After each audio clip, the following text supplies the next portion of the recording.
Ready.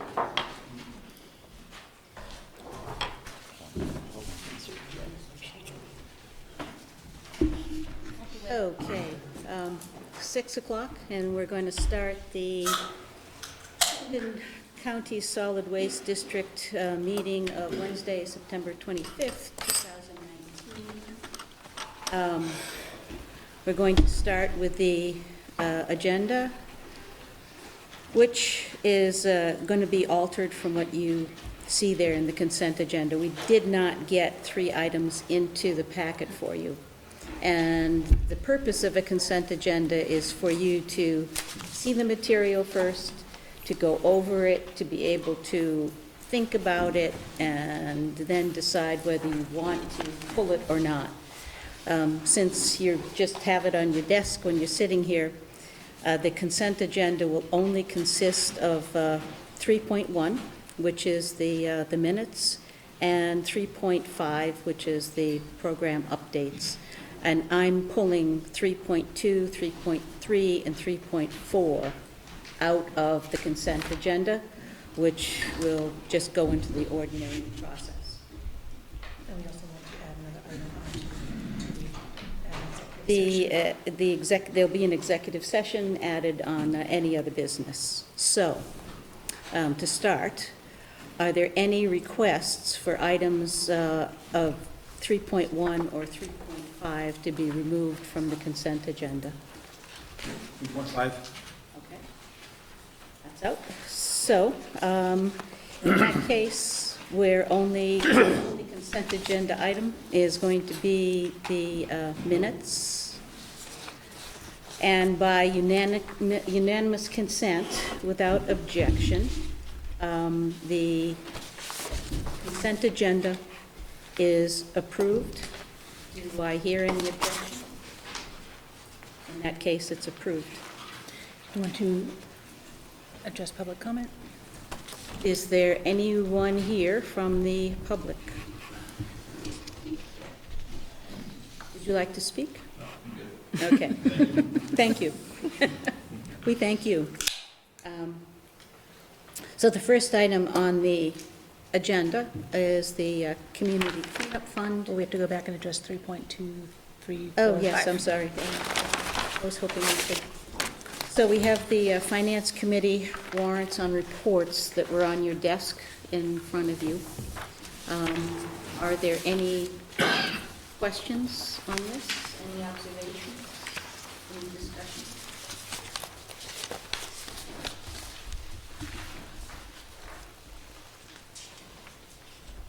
In that case, we'll move on to the bank balances.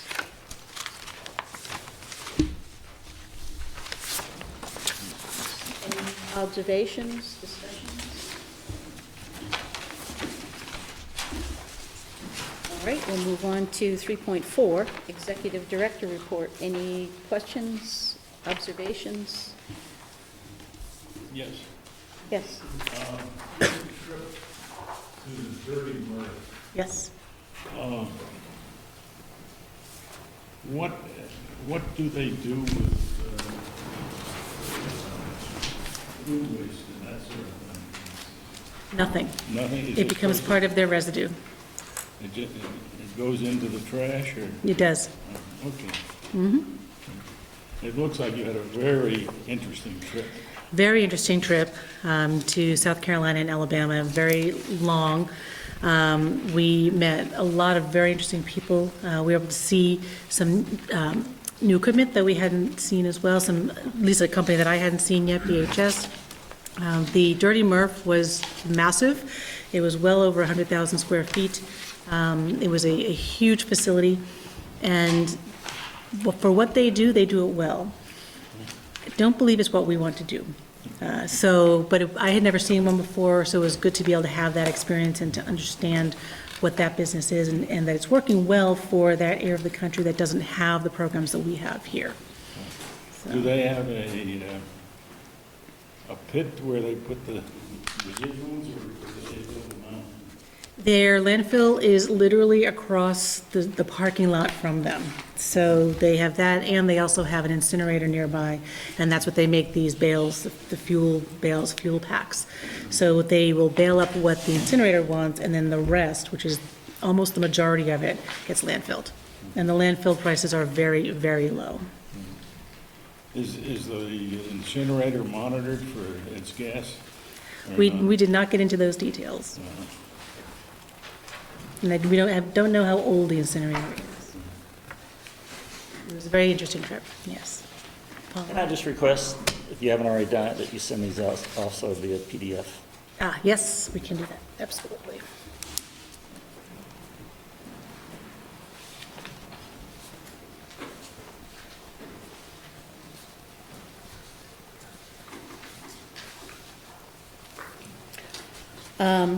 On to program updates.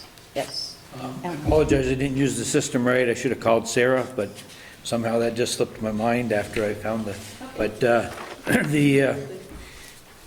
spreadsheet that has solid waste management fee fiscal year 20 budget versus actual, the blue column has dollars per month at 676, and I think that should be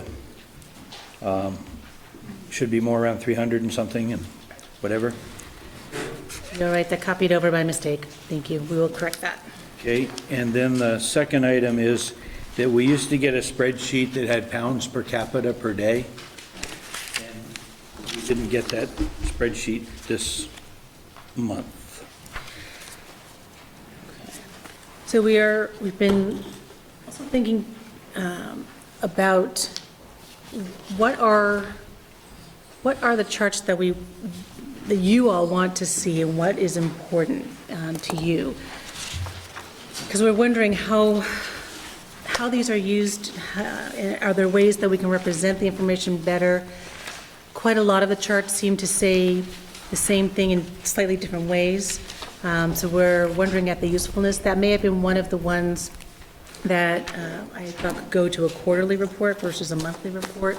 So we are looking to try to consolidate some of that wherever possible to help us in some ways to see trends, because it's sometimes hard to see trends month to month, but you can clearly see something quarterly or semi-annual.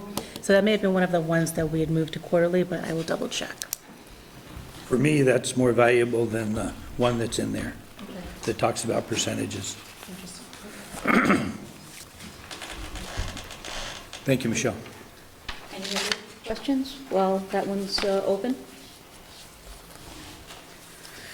Okay. Now we will move on to the Community Cleanup Fund, the revised guidelines. Somebody is going to present this? Michelle and Lauren, I believe.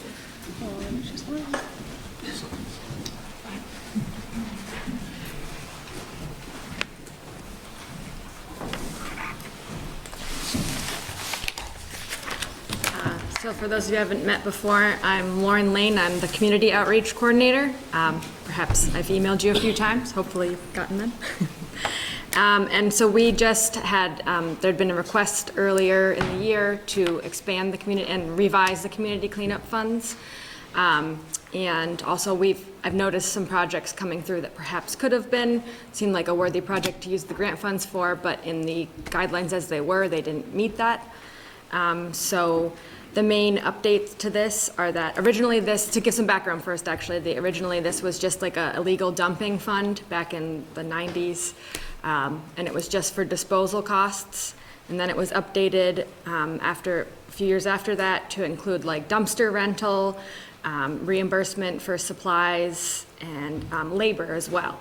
So it got upgraded to that. And then also, I think around 2000, I won't go through the dates, but they are in your memo. We updated it to include, because the Community Cleanup Fund is just for municipalities, I should have mentioned that before, so you can only reimburse a town. And our other two grants, the Waste Reduction Grant, Project Grant, and the Waste Reduction Container Grant are matching grants. So it was updated that if a town wanted to buy recycling, compost, trash containers, that the Waste Reduction Container Grant would be 50% of the costs, and then the town could use community cleanup funds to cover the rest of that cost. And so what we've added or suggested to change is that the community cleanup fund could involve waste reduction and prevention projects and events as well, not just cleanup, because it was very hard line of just disposal costs for cleanup and other cleanup events. And within that, pairing for the municipalities, pairing the waste reduction project grant as the 50% of the cost, and then the community cleanup fund from that municipality or member town's fund could be used to cover the other 50%. And then it was also suggested to have the funds cover operating, marketing, planning costs for the waste reduction events, not just for the project or disposal itself.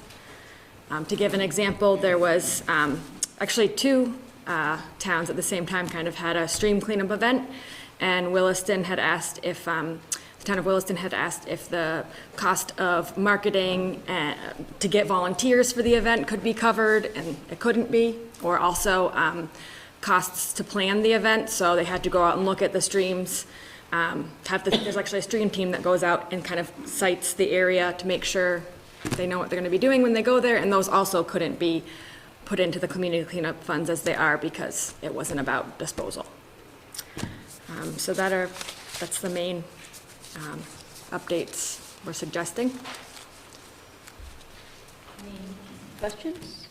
Brenda has a question. Yes, Bryn? Small things, just formatting on page 1. Seems like there was an unintentional, first paragraph, unintentional break from fund and contact on an annual basis to another line. Just clean that up. And then for page 2, number 2, so does the cleanup project may commence after confirmation of project approval? I think just from our experience this past couple months, that it's a project that's gonna go forward anyway, and I wouldn't want, it just seems like that line there may stand in the way of an opportunity, so. Yeah, and we have been sort of flexible on that when. Okay, so I just kind of wanted some clarity on that, where certainly a project would go forward, but, you know, our preference is to get project approval beforehand. Right. And coordination on eligibility for funds beforehand, because I know down below it talks about funding they provided after for emergency purposes. I think I still feel comfortable with that, but I just wouldn't want a town that they can't go Right. forward with the project. No, that makes sense. It's a preference that it be all approved and everything before the project takes place, but Right. we wouldn't want to not fund a project that's worthy of it just because the communication didn't get.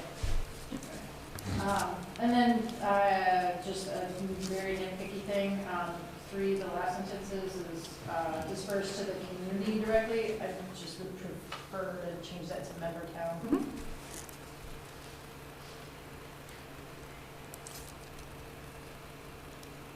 Good observations, Bryn. Any others? Yes. I've got a general question on the cleanup fund and stuff. I had a couple different projects that I was considering to do, but there's a problem with the town. Say you have an approved project, okay, funds are supposed to be expended by the town and then reimbursed. According to our treasurer and town clerk, they don't have the mechanism in their accounting to do that because it's not the town's funds. They're the district's funds. Not quite sure I understand why the town wouldn't pay first if it was approved by the select board. They have no mechanism to allocate money in their budget to do that. It's a bookkeeping thing. Okay, that's above my pay grade, I must admit.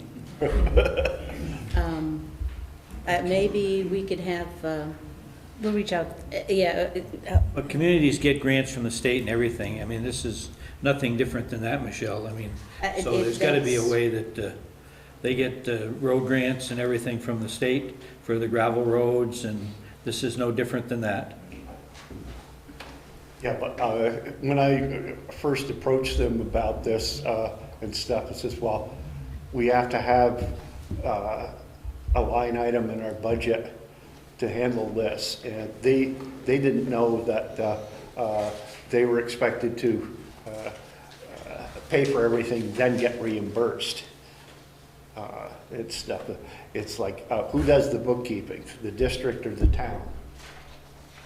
can I advise that you contact the Vermont League of Cities and Towns and ask your select board to ask them about this?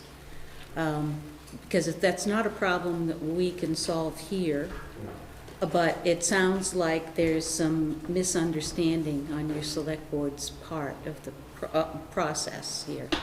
Oh, to me, the process is fairly clear.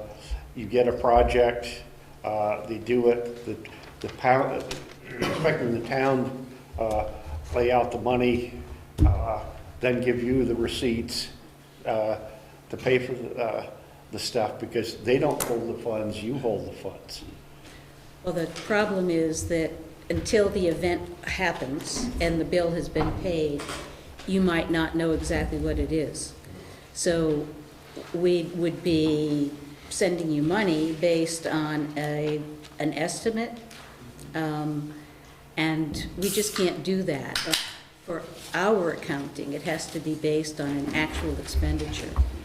So I think that, is there something that we could do to help Duncan communicate with his select board, a process? We can reach out to the treasurer or the bookkeeper and just make sure that they're understanding what our process is and if there's a concern. And just as a recommendation, can you look at the history of the expenditure of the FEMA funds as well and see how the projects have been managed and paid for in the past? Well, we know how they have been done in the past, and it has been that the town makes the payment and then we reimburse them. So It's happened before. Why can't I? Yeah. That's why, no, what we're saying is that the town pays for the project first, and then they send the receipt to get reimbursed. He's talking about the opposite, Yes, I that, understand that we pay them before the project happens. that. Right, and I'm saying, if cleanup fund projects have been reimbursed before for the town, how does the town manage that reimbursement? so we can reach out and just have the conversation directly with. I'm not sure that that has happened, but we'll find a way to sort this out with them. Yeah, I also have the historical spreadsheet of all the projects that have been funded in the past, so I can see what Bolton has done. And Well, from my knowledge of everything, Bolton's never used okay, the fund. And, it's a matter of, if this is the procedure, notify, somebody in your accounting has to notify them, this is the procedure, this is the only way you're gonna get the money. And stuff. I feel stuck in the middle. okay. We'll get you out of the middle, Duncan. Okay? Yeah, we'll reach out to your town treasurer, or whoever's appropriate, the town manager, whoever, and figure out how to get this process working for you. Okay? Any other questions on this? Yes. Well, just to clarify, well, I have to confess my ignorance. I've gotten Underhill's history, but it still seems like the funds are being underutilized, and I can't really address whether these new steps will really significantly increase the utilization of those funds. So I'm just asking your sense, with the requests that you've seen from all the towns, do you really think this is going to make a meaningful difference, or are we just kind of chipping away at it and we might still be visiting this thing in years to come? So I've seen the project, I mean, I've gotten the requests for projects for the past almost 2 years that I've been with the district, and I do have a few in mind that could have been, so I gave the example of the stream team to market these events, or perhaps even do, I mean, a lot of towns use them for extra green up day costs, so I don't know if there's an expansion there that the town is usually. I can speak to it. Okay. I believe that there are quite a few potential projects that were never broached with us because it was deemed, I'm not gonna bring this up because I know it's not appropriate, or there's no way. And part of that is us, we're gonna be doing more promotion of this, and I think when people start seeing examples of broader applications, then that might spark possibilities that they hadn't thought of before. So I think we do think it'll promote more utilization of the funds. I hope. And we do get a report at least once a year, I recall seeing it. Yes. So we'll all be reminded that if we're still looking at a big balance here, that this isn't adequate and we've got to do something more to use the money and improve the environment. And as the projects occur and are funded, Lauren can certainly report on that as we go. So it wouldn't just be a once a year, and so that's easy enough to do. So reporting examples of what's happening in all the towns so that board people can see and get ideas. Yes. I think that's really important. So I usually send like a more of a account balance, community cleanup fund balance for each of the towns at the beginning of the fiscal year and then halfway through in January. So I guess when I do that in January, perhaps I could not just send the money, what each town has for money, but also send what's been funded thus far. Thank you, Lauren. Is it correct that it's sort of our responsibility as commissioners to make sure the town is aware and considering using these funds too? So I think we can all do our part there. I know in Williston, I think it's not super well known, and there's a lot of excitement about it when I brought it up. Yeah. So to whom did you bring it up? Did you announce it at a select board meeting? Did you talk with the town administrator? How did you publicize it in town? So I usually email our select board just an update from each meeting of what happened in the meeting, and they were happy about the idea of pursuing this, and I also brought it up at a community group that I am involved with. I've also used Front Porch Forum to announce it, that this fund is available for these reasons, or for these uses. Yeah. I think I'd like to recommend that this revised process and procedures be sent to each town, so that is that the standard practice, that Yes. this would go yeah, it will to be. the towns? Yeah. So that they have what we've just approved? Yeah, they got the original memo from last month that had all the balances, and then I said that we'd be bringing this to the board, so I'll update them after. Okay, once we approve this, Yes. you'll send them Yep. And I send that to Public Works departments too, just so that they're aware, because usually that's a place that needs some, they often end up doing the projects. So I don't know if that's. I recommend sending it to the Tell select board themselves. That you send it to, not just them. Oh, yeah, no, I send it to the town clerk. Okay, so you send it to both? And, yeah, and just so Okay. that if they have any Good. projects in mind. Good. Because that's So usually who ends up doing it. to address Kaylin's issue, so that we do make them aware of this. Any other discussion? This does need to be approved. So there wasn't a resolution in the packet, but I will present. What's the board action? There's no resolution. There's no language. So I'd like to propose language, which we have not always done, so that things are clear, everybody understands. Be it resolved that the Board of Commissioners approves the Community Cleanup Fund procedures and guidelines as presented on September 25th, 2019, requesting for funds that exceed a community's availability of funds must be approved by the Board of Commissioners. So you can, if you need, request extra funds, but that would need to be approved by this board, which actually I think Westford has done once. Anybody wish to move this?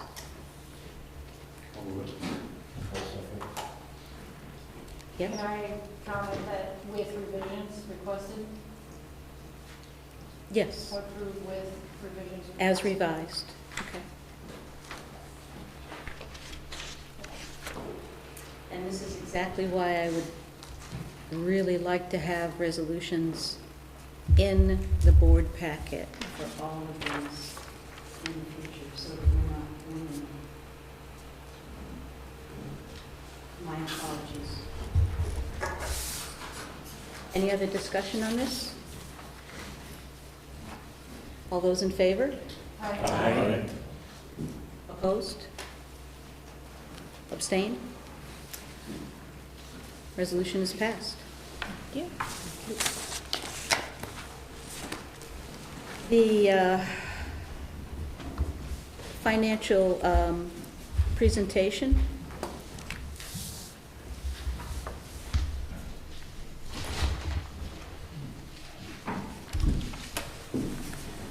Now the fun stuff. So what I'm going to do is go over some quick highlights, and then we're going to go deeper into the actual financial, the income statement and the balance sheet. After this, the first thing I'm going to show you is just a consolidated income statement for all of CSWD. And then after that, I'll show you a schedule which will show you how each program is doing against the budget that they had for FY19. So some of the highlights, net income, we had net income of $871,000 after all budgeted allocations last year. Operating income was favorable to budget by $934,000. And as you'll see as I'm going through this presentation, a lot of that was because of favorable revenue that we had due to the solid waste management fee and some of the MRF fees that we had to adjust very early in the year in order to accommodate our ACR average commodity rate. The support programs, the support programs are all the overhead within the organization. That would include like accounting and human resources, O&C. They were favorable to their budgets in total by $275,000 for the year. So that's expense, favorable expense. The operating programs, which are the programs that generate revenue within the organization, had favorability to their operating income of $659,000 for the year. We had $1 million contribution to reserves that were before the $871,000 net income. And some of the reserves that you can see below there, the capital contributions, $648K, community cleanup, 12, and then we have the two rate stabilization funds, the dock rate at 263 and the software, the solid waste management fee of 66. Another highlight is that we had over $600,000 in capital spending for the year. And this is the biggest one being the new baler that we have at the MRF. And again, this is spending that we did last year that is not an operating expense. So these are expenditures that we paid for that went right up to the balance sheet as assets and weren't included in the operating expense. And the only other thing I want to mention is that these are preliminary financials, and that we're going to have an audit in mid-November for these to be final. I don't expect them to change very much, quite honestly, but I just want to make you aware that they could change a little bit after we meet with the auditors in the middle of November. So this first schedule here, and I apologize for it being so small, which is a good thing you have handouts. So this is a consolidated income statement for CSWD. In that first column there is the FY19 actuals. The next one is the FY19 budget. And the third one is the variance to the budget, positive numbers being favorable. So you can see the favorable revenue that we had in tipping fees, material sales, and the solid waste management fee. So the tipping fees and material sales were a direct result of the MRF. And what had happened is that our ACR, average commodity rate, has really gone down tremendously over the last year or two. So in order to accommodate that and to make us whole, we have to raise our tipping fee for haulers coming into the MRF. As a result of doing that, those revenues went up. But as you can see, if you look further down to the 6,600 item for materials management, our costs went way up. And the reason for that is because of our contract with Casella. The arrangement that we have at the MRF is that we pay them a processing fee to run the facility, and then we share the revenue that they get for our recycled product. And so once the recycled product revenue went way down because of, just the collapse of the market, we had to negotiate with them a market stabilization fee in addition to the processing fee and the shared revenue so that they could, break even or make money running the facility. So net, the MRF was actually slightly below their budget because of that, even though we had increased revenue.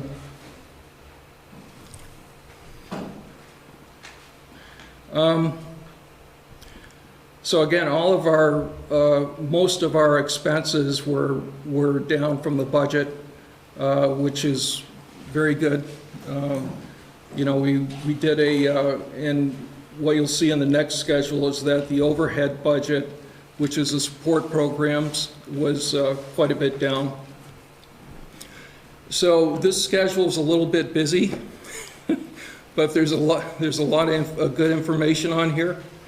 And what I've done is I've just taken those same numbers that you just looked at, and if you look at the bottom of the schedule, you'll be able to tie back the net income and the revenue and the cost.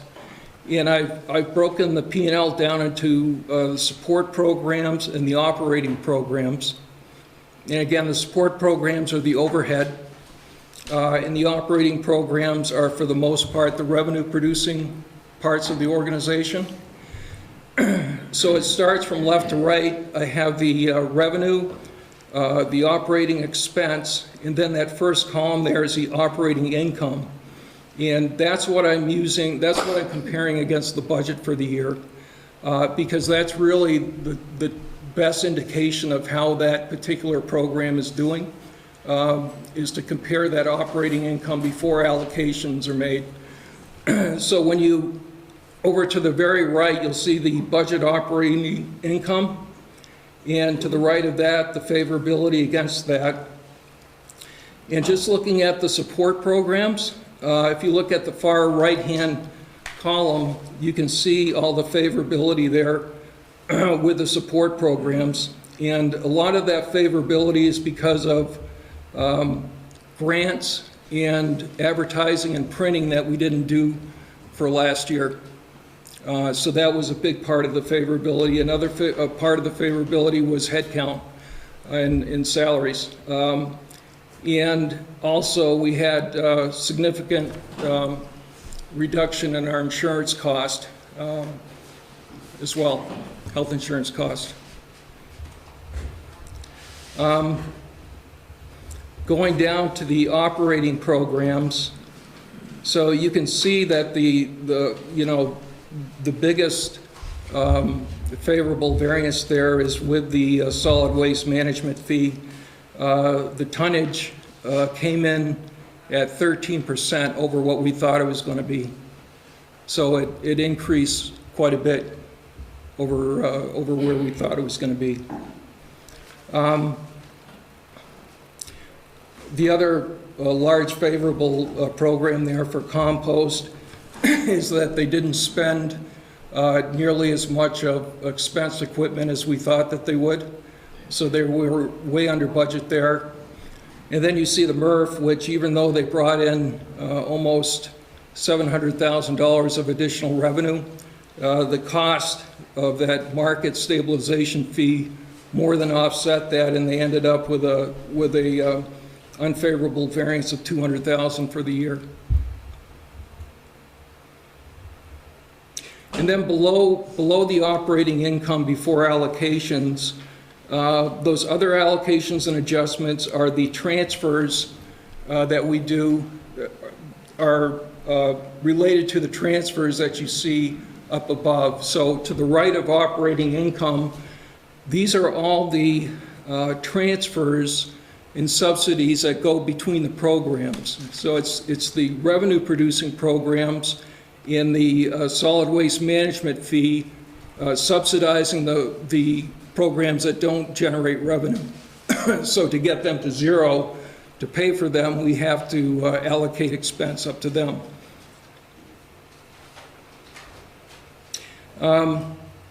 One of the other things I wanted to point out here is that there's the very bottom, there's something called gap adjustments. So what we've done in the past is that depreciation on our equipment, which is about $850,000, does not get budgeted or put into the programs. Instead, we wait till the end of the year and record that as a one-time expense, but don't allocate it to specific programs. The other thing that's in that is we had inventory adjustments. So we do inventory adjustments for compost, for our blue bins that we sell retail, and also for paint. And those were actually favorable for the year by probably $70,000.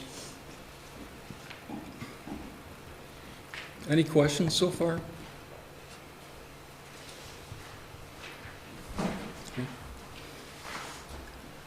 I see you first in your seat. I don't know if we can dig into detail. I'm not sure if I guess the question is this your recommendation on how we're going to present the financials to the board and to the public going forward? No. Okay. This will, but in the scenario that we talked about in the meeting, this is going to be the as-is scenario. And then I'm going to provide you three additional scenarios as we discussed that will kind of show you how it all works.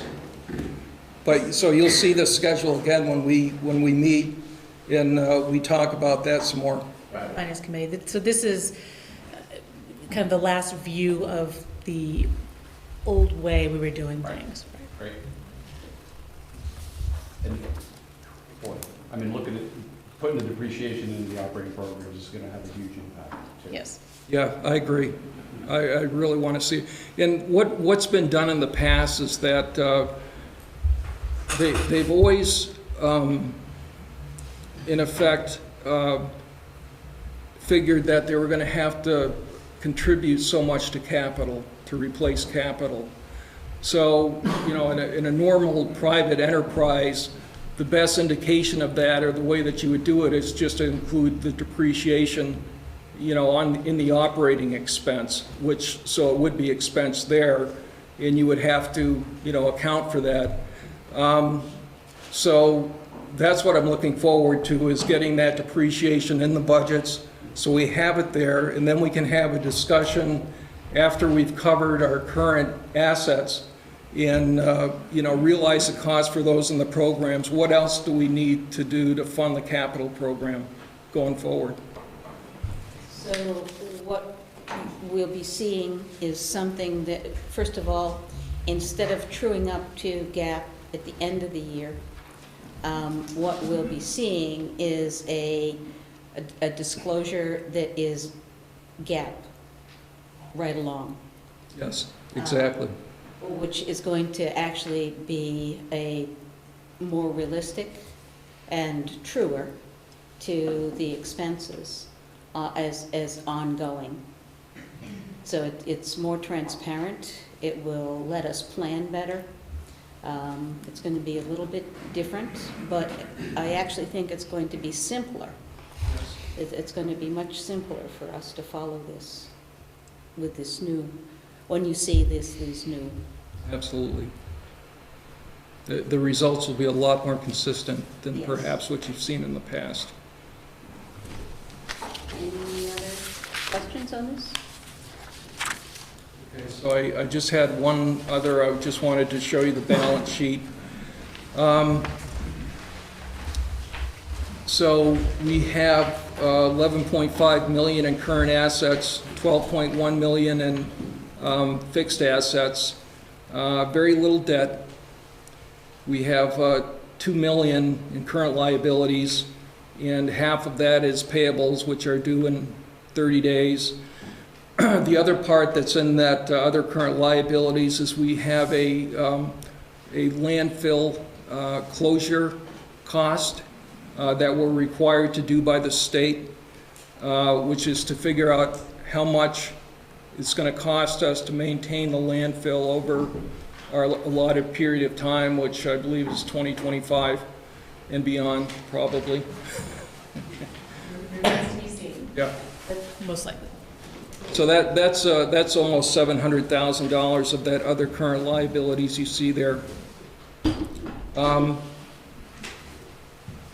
So, yeah, the balance sheet is in great shape. The accounts receivable, that 2.1 million, 99% of that is in the current to 1 to 30 category. So they're all current receivables. And of the current to 130, 85% of those are all in current, so they're not even due yet. So our receivables are very good.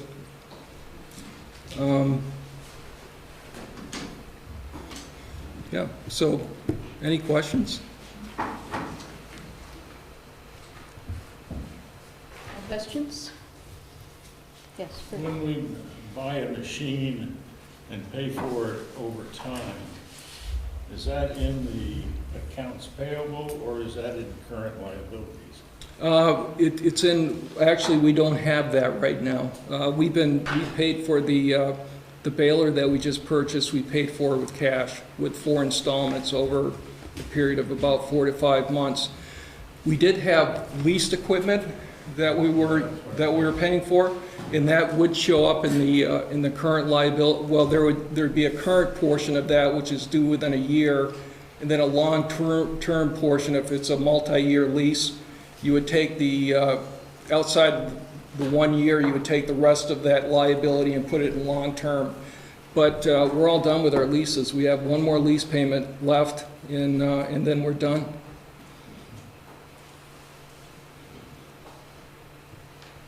Any questions? Thank you. Okay. Next is the revised Finance Committee and the changes. The Finance Committee, Leslie is not here. The committee looked back at the instructions that they had in the past. And what you have is a revised, changed objectives and structure for the Finance Committee. Pretty much the same as it was. A few minor tweaks. Yeah, essentially what was removed was, and I apologize for not providing a red line strikeout, but essentially back in 1990, oh, you do have that, okay. I don't. Good, I'm glad you do. So essentially what we had back in 1996 was certainly not as fully fleshed out of a staff at the time. And the finances really needed very close oversight by the board, which is why the board decided to delegate to a finance committee who was very, very closely engaged with day-to-day, month-to-month financial operations. So as things have evolved, that has become less and less of a need, and the finance committee has been focusing more on budgeting and that has investments, and that has been the main charge. And what this finance committee has been wanting to do is to focus more on planning and certainly still in the budget, that is a key function on tracking and looking long-term at financial health of the organization and to get more into policy and things like that. So what you're seeing is, there it is that to allow for the possibility of expanding the committee, right now we have 3 members, but to allow for an expansion as needed. And then we had settled into meeting really during budget time only, but now we're trying to meet much more regularly, monthly when possible, but more regularly and then outside of the budget timeline, which I think has been great and important. And just to talk a little bit more too about engaging all of the members, but also the members of the committee in assisting in talking about the budget and the communities as may be needed. And every now and then, I know actually that I've benefited from having my finance committee members when I go to present the budgets. They have been able to step in and talk about certain aspects that may be of interest to their own communities. Alan's been fantastic about that. Leslie helped out this past year as well, helping to clarify at the local level some of the priorities and some of the decisions that were made in the committee and by the board. So putting that in there was important because I have found that very, very helpful. So those are really the main updates, and that's really what this has been. Any discussion, any observations, concerns? And the reason this is coming to you is because it was originally charged by the board back in 1996. With 5 members, there's a potential that you could lose 5 members and have a whole new board.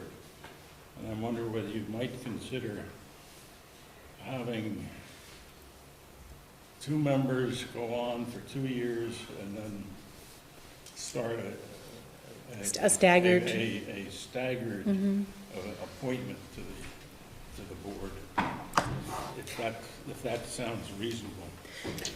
I mean, it possibly could be, the commissioners you do have 2-year terms. Well, what do you think? It's not, as Paul knows, it's not terribly easy to get people to volunteer, to agree to these. For 1 year. Yeah, so, we have to kind of do it as we can, have the volunteers that we can find. I think that the number that we have now with the 3 actually works well. You start getting a committee above 3 or maybe 4, and it starts getting almost board-like. You want people to be able to focus and not get a myriad of voices that aren't necessary. So I agree with all of these revisions. I think that the potential of going to 5, if we're in something very serious, very complicated, I don't see that happening. An example may be, we may want to consider 5 in the, if we agree to do the MRF, and there may be some more things that. As an adjunct. Correct. So I mean, I'm not a permanent 5, but maybe for 1 year or 2 years, it might make sense to have additional, we don't know. We want to at least allow for some flexibility. If the chair decides Since it was needed. prescribed at 3. So now, we have the opportunity to bring in other members whose particular expertise might be necessary or just we need more voices. So are there any objections, any concerns? In that case, again, there was no resolution in this packet. So, be it resolved that the Board of Commissioners approves the structure and functions of the Finance Committee as presented on September 25th, 2019. Do I have a second? Second. Technically, you probably shouldn't actually make the motions, but you read it, and so I think Alan moved it for you, and then I seconded it. Well, I'm reading the motion, I'm not making it. No, that's why he said moved. I don't know if you heard him, I think Alan said moved. Oh, okay, sorry. So he moved it and you seconded? Okay. Thank you. And I did not make the motion. I wish it had wasn't sure been. whether you were or not. No, but there should have been a motion in here. So I'm reading a motion. Any other discussion now that it's officially on the floor? Then all those in favor? Aye. Opposed? Abstain? Motion passes.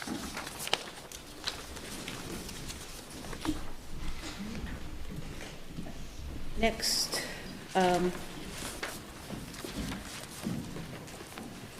there's been a request by Casella to expand the, to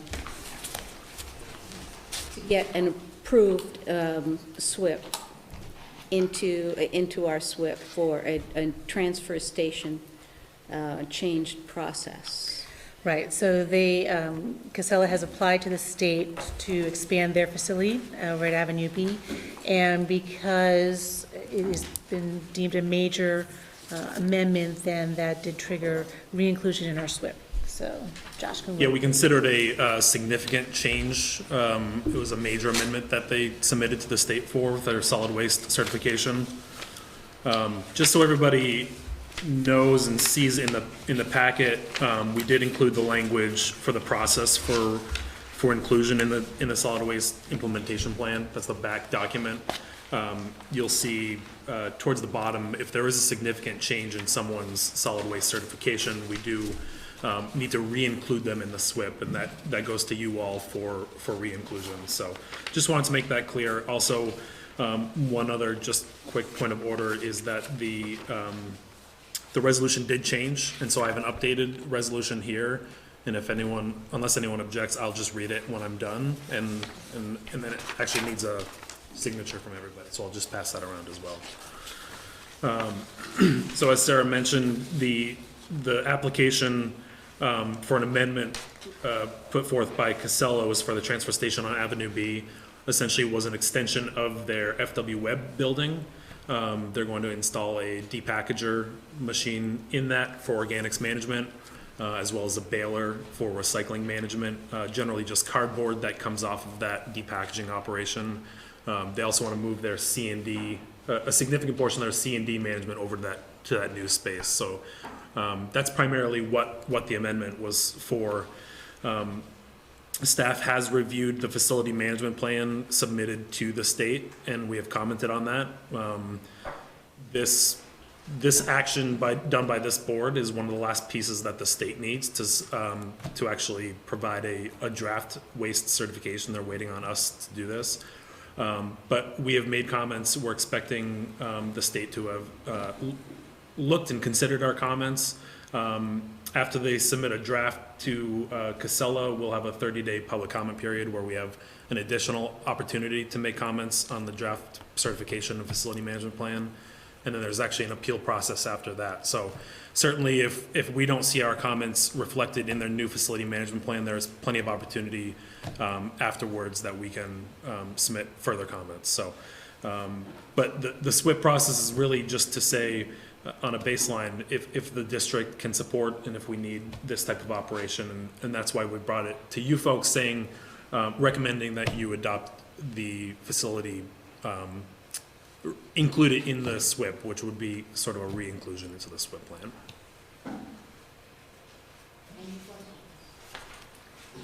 The other thing included in your packet was the letter from John Gay with Casella requesting the inclusion. We also included a copy of our notes on the original facility management plan, just so you understand what was actually included in your packet. I missed the August meeting, and I didn't see anything in the notes captured about this being discussed, but I noticed in the letter from Casella that they were planning on attending that meeting. Right, and so, correct, so they did not get their letter in time for it to be included on the August board packet, so it was not an item. Yes.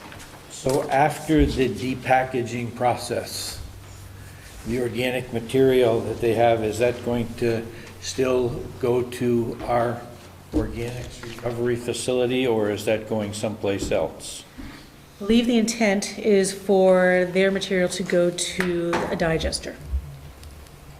But Mike Caselli, are you able to answer? It's going to be a slurry food waste. You couldn't send it to the compost facility as is. So if you have packaged products, you've got to get the packaging from the food. So the only way to do it is to break it apart and then process it. It goes into a tank, and then you send it to an anaerobic digestion, which would either be in Middlebury or any of the digesters. Volume-wise, pound-wise, how does that affect the amount of material that we're going to have to dispose of leaf litter within the county? And those were some of our questions that we had for their plan. And so it was unclear at the time that we had submitted our comments as to exactly how much they intended to process through their facility. So I don't know if, Mike, you want to answer that now, or if we want to... No, we met with the district, we met with staff a couple of times. I think we've met over the last 6 months, maybe 2 or 3 times, to say we're going down this process. We want to partner in some sense. How do we partner? We're going to partner. I don't know if there was much interest in a partnership there. So we said, you know, we're going to keep moving forward with this process.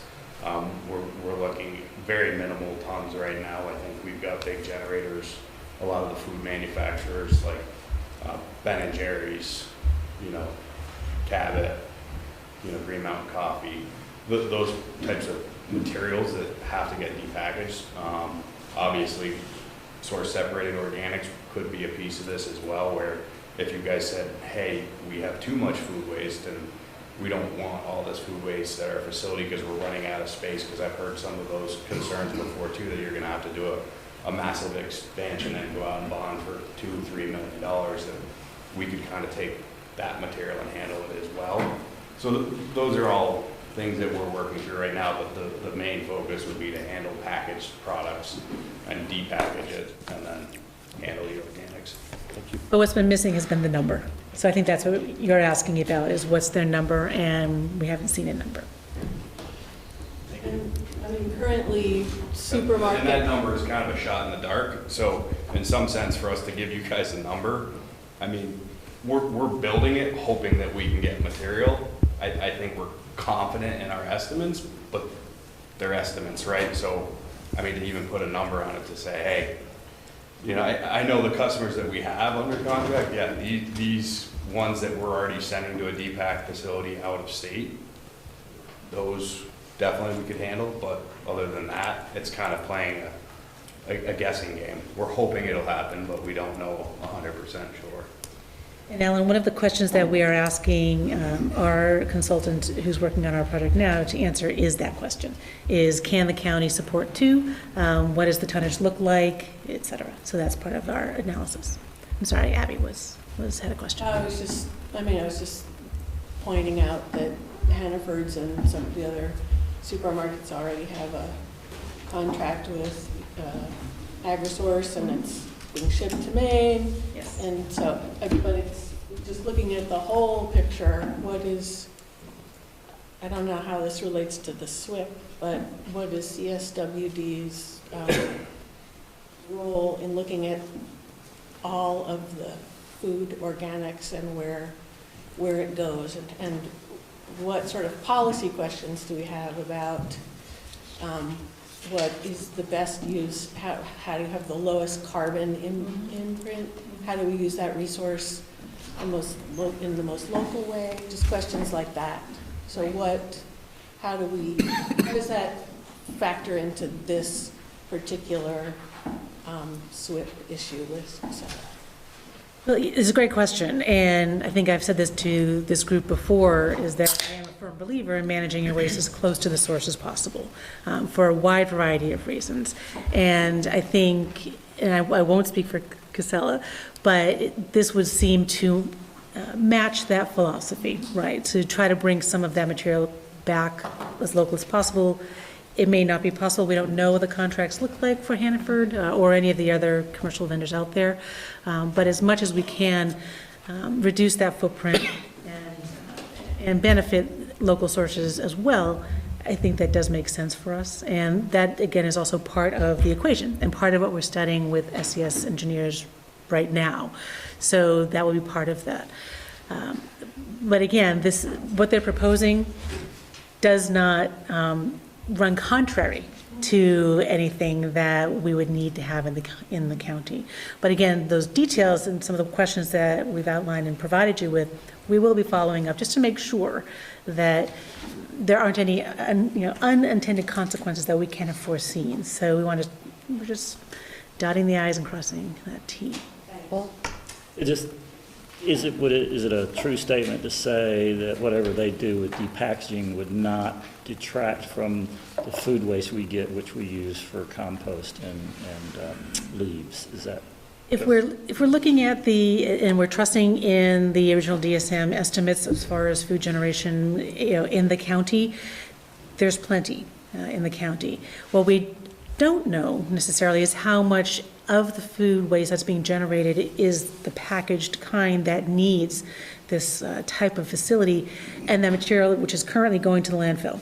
So, the impetus for Casella and for us is this July 1, 2020 deadline, right, where all the food scraps need to be kept from landfill disposal.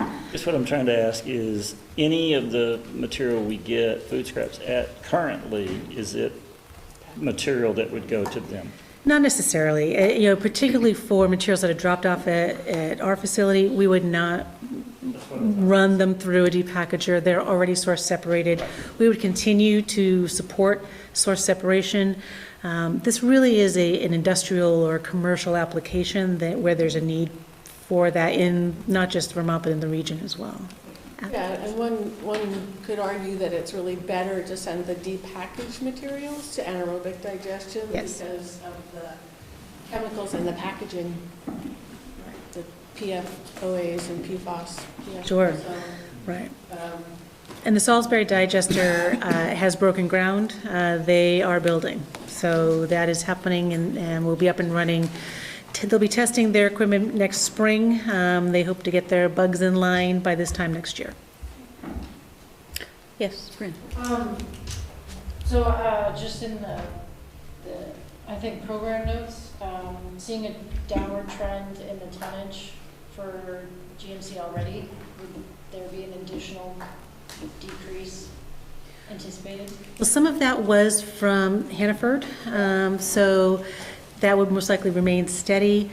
Again, a lot of this material that could be destined for Casella's depackager is being landfilled right now, or it's already going out of state. So some of the price dropper accounts, those are going out of state.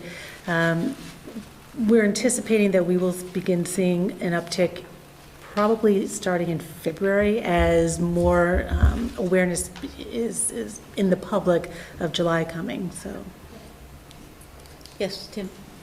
I think this gets to what Alan was asking about. My assumption is that I'm not sure what percentage of the stream flowing into our organics facility today is collected by Casella in their residential organics program. But the assumption is that whatever that volume is then going to be diverted into Casella's new facility. I can't speak to how this may affect their No, absolutely. Yeah. That's a piece of it. Right. I mean, we would shift it. I think when we originally looked at it, we knew that you guys were running into space constraints.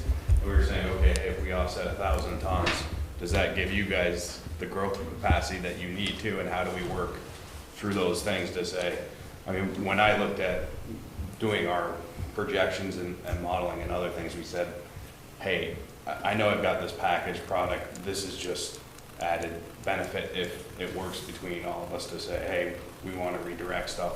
Plus, we might actually be sending more material to be composted as well. Like if we had bread products, there's actually like a dry and a wet component. So there's different ways to operate the equipment. So you can technically, like say you had like fry ops and they had a bunch of packaged bread product, you would actually get the bread out of the packaging and you'd leave that dry. So it would be dry, regular, just bread crumbles almost that you then would send to sometimes animal feed, depending on if the plastic wasn't in there and other things, and you could make sure it was clean enough. But I think composting would be another option. So those are all things that we're looking at, but we're talking very small scale tonnage from the DPAC side right now. I mean, we're not looking at taking other commercial haulers, and we're not looking at having residents drop it off at this point. We're saying, hey, let's build it, get it up and running. We have the tons. Let's tweak the system, understand how it works, because it's new technology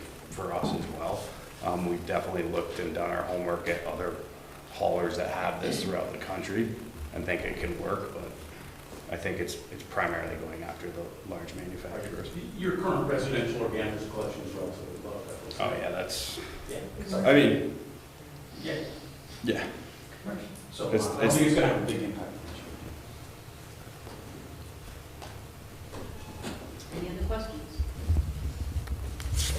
Would you be comfortable sharing the directional CapEx for a DPAC facility? Directional was 4.2 million that I got, but I gotta go back and start renegotiating those. Because that seems crazy. Penley says we got 8 million on the balance sheet, so we can do that. But it's all called for, that's a problem. Yeah, I mean, I think we can get that. I mean, that's the other thing is we're in the building phase trying to figure out how, I mean, we permitted as big as we can. We might be shrinking the facility down because when we got some of those construction estimates back, they had to scrape me off the ceiling because I knew I was gonna have to go in front of our team and I would have been. Okay, we're going to stick to this, we're going to stick to this topic. If you'd like to, would like to get together after and do a financial deal, you certainly can. So Josh has a resolution. yes, first, are there any other questions from the commissioners? Would you please Sure. read?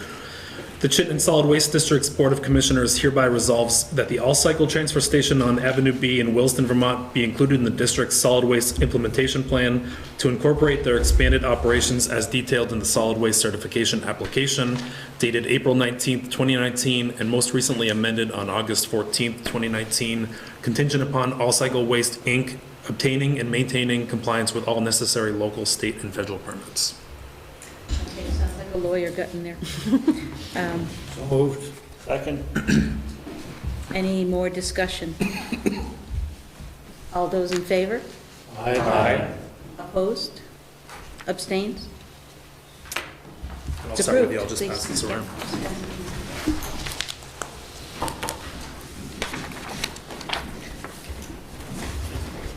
The next is the discussion on the bottle bill. Could I borrow your pen? I'd really like us to have a kind of an open, a bit informal discussion with Jen about the bottle bill, what we feel about it, what we think about it, where we would like it to go. We have been just watching this proceed kind of without our input. It's been kind of directionless from the board to Jen, so she's been acting on her best instincts, which have been very good. But I think it's important that we have a discussion with her about what we think, where we would like to go. So if you would reintroduce us a bit to your... Yeah, so I just have 2 slides here. Last meeting, I explained the mechanics of the bottle bill, the costs compared to recycling, and what the potential impact would be on our MRF if the bottle bill were to be expanded, and some pros and cons. Leslie Nolte asked at the end of the presentation if we were the only ones that really had concerns about an expanded bottle bill, and I pointed to Casella having equal concerns as well, since they own the other single-stream MRF in the state. But I neglected to say that there are some other parties out there. The distributors certainly aren't too excited about an expansion, and the retailers and grocers are as well. So I just wanted to let people know. You explained Casella, but can you please explain the distributors and the retailers? So the distributors are the ones that are, quote unquote, the producers or the manufacturers in this case. So, for example, if you were to expand the bottle bill to include hard cider or water, that would bring in the current producers that distribute some of those materials. And they don't really, they don't support they're doing this because they're required to under law, but it's costly for them to be doing this, and particularly since the sheets are now going to be removed from their funding for the system, it's going to be more expensive. So the retailers and the grocers are somewhat in the same category. There's some retailers that have their own name brands that would be subject to the bottle bill. And then also if they sell beverages at their stores, they have to provide collection systems for them with limited capacity in storage that would put another strain on their business. And is the sheets going to be tracked? Excuse me? And with the sheets going to be affected, 2 different tracking? Yes. If they're taking the beverage containers back. Yeah. This is sort of an actual question, but would those first 2 groups also not be in favor of extending producer responsibility for packaging? That's a good question. I think there would be definitely some negotiations, some concerns.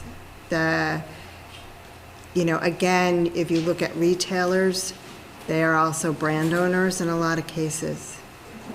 So traditionally, that has been a concern in other producer responsibility laws that we've had, say, for example, Lowe's, when we were working on electronics.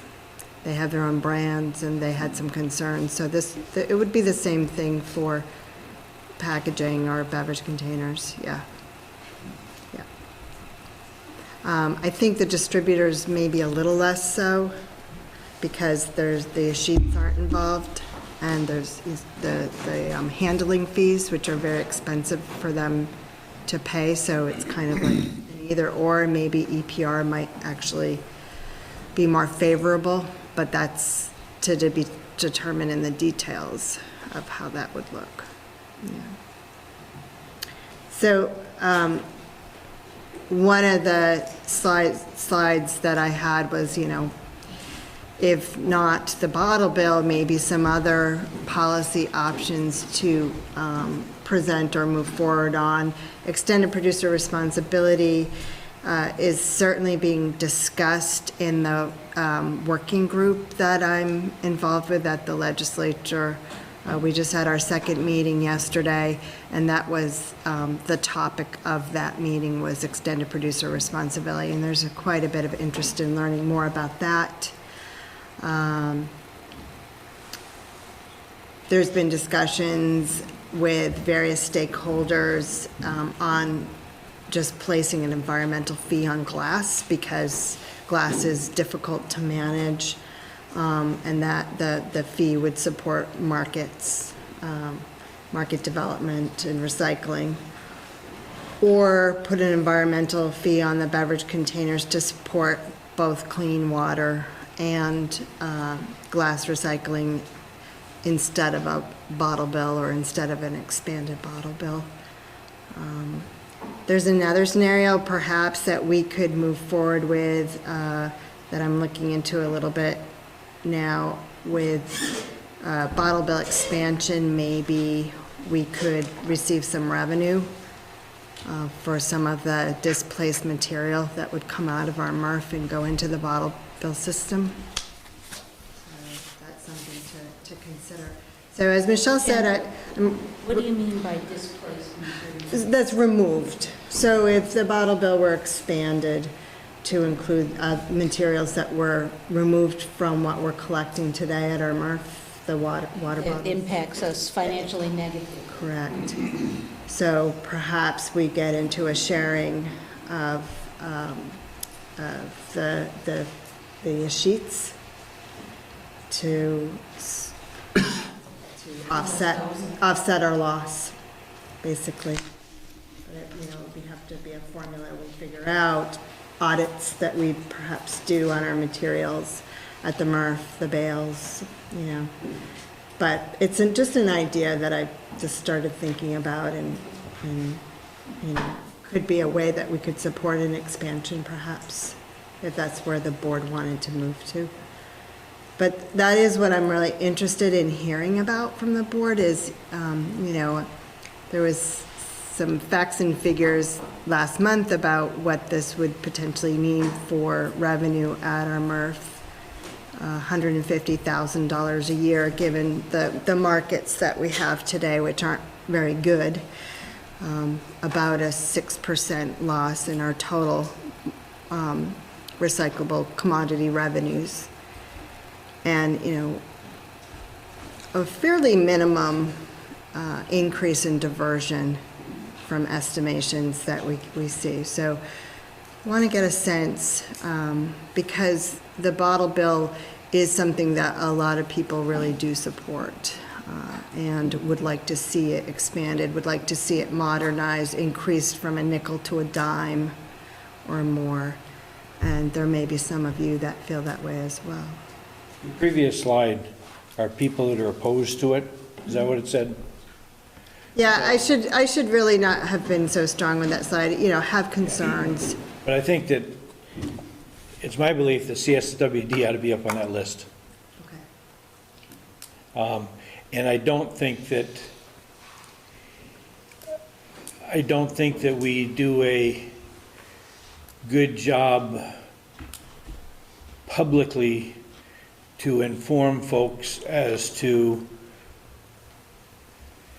how much of what they think is just being thrown away is really being recycled. You had some charts last month that, showed that slight differential between, I don't know how we do it, either now it's my turn, in the paper, or, something there that we get the word out, because the legislature and some of the administration is looking at that Eschutz money or whatever it is to fill some voids, and it's just going to cost the residents of the county a lot more money.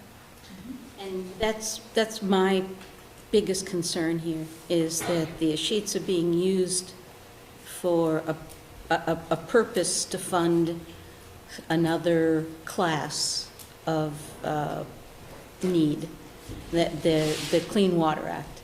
I think that there needs to be some transparency about where the money goes and why. And if the state really needs to increase the funding for the clean water, which I think they should address that directly and not make it a side effect of this bottle bill. The bottle bill should be addressed for its impact on the materials in it, and not be mixed with another need of the state. I agree with Alan entirely, and I'd like us to address that. So the sheets weren't being collected at all for the last 30 years, 40 years. They went back to the The distributors. manufacturers were getting them. Yes. Yes. So that's consumers' money that would basically, in many other states, Vermont is one of the only states with a bottle bill that hasn't been collecting sheets. Well, as we saw in the presentation last month, that the sheets were going to be going to support the Starting clean water. October 1st. That starts now. Correct. So, Whereas they haven't been returned to the government at all, and the manufacturers were keeping that money. which is fine. I mean, I don't think that it necessarily has to go back to the manufacturers, but if the state wants to increase the funding for the Clean Water Act, then they should be looking at a funding source that is more direct to that, instead of this avenue. I think that there needs to be some real clarity and transparency on why a tax is a tax and where that tax money is going, for what purpose. Sure, I feel like I might be doing the same conversation. I'm sorry about that. I think you have a lot to put in here. And if you have a point of view from your job, I think that we should hear it. I think that that's part of this conversation. I think that engaging in the legislative conversation around that and looking into the Clean Water Board will offer some education. Those notes are available online. And I can share that with Sarah to share with her. Thank you. I hear Alan's concern about our constituents' costs going up. You know, the flip side of the coin is that anything that makes generating waste more expensive, which is what the bottle bill will likely do, is actually going to go ahead and hopefully push reduction in consumption overall too, which is one of our overall goals to drive down the consumption. So there may be some benefits also, but yes, it will come in price. I'm not sure that an extra dime is going to stop people from buying their bottled beer. Taxes are simple economics, But right? it's a point, yes, that Cigarette there taxes is go up, smoking goes down. money moves opinion. Exactly. Money moves opinion. That's a part of this. Returning to some of the policy options, has there been consideration of glass-only expansion? Yeah, I wanted to ask that because on one hand, you know, we potentially could lose a fair amount of revenue with the PET, additional aluminum, but if we pushed for a glass-only expansion, we're of course removing more of the problematic material from our stream. So I would like opinions on that. So one of the things that we had talked to the state about, and we've been talking to them for a few years, at least since I've gotten here, was not restricting it to beverage. If you're talking about a glass-only solution, maybe include other items that currently are contained in glass. So you're looking at pickle jars or mustard jars or other food or beverages that are currently in glass that just aren't a beverage. So if we're really talking about looking at the universe of glass, consumables in glass, well, maybe we expand it beyond beverages. One of the things that we had, and again, talking about opposition, well, the grocers may not like that either, right? But what is that universe? And it's much, much larger. So, but the caveat in my mind would be, okay, let's put in more glass, whether from not just beverages but also food, pull out the PET and the aluminum into the MRF system. So getting as much of the hard-to-handle stuff out and the very easy-to-handle stuff, traditionally handled stuff, in. So that was another thing we had tossed around with them as well, was don't just settle for beverages. Think about other potential options too. Yes, go ahead. Just a really basic question, which is like, what are we seein an outcome? Like, what is the motivation for the bottle bill? In the, or in the MRF, what are we trying to That's a good accomplish? question. And because it sounds like by commodifying these materials, we're getting worried about the financial situations, okay? But from an environmental perspective, like where does the two systems, the concurrent systems, how are they performing with the materials? Where are they actually going? Where does TOMRA go? What happens to that? What happens to them? Or what are the life cycle analyses and costs of those concurrent systems? So on the slides last month, there was at least the diversion from the waste stream, right? So we know that the bottle bill, as far as Chittenden County goes, is not significant in making an impact in diversion. It's pretty comparable to what our recovery rate is.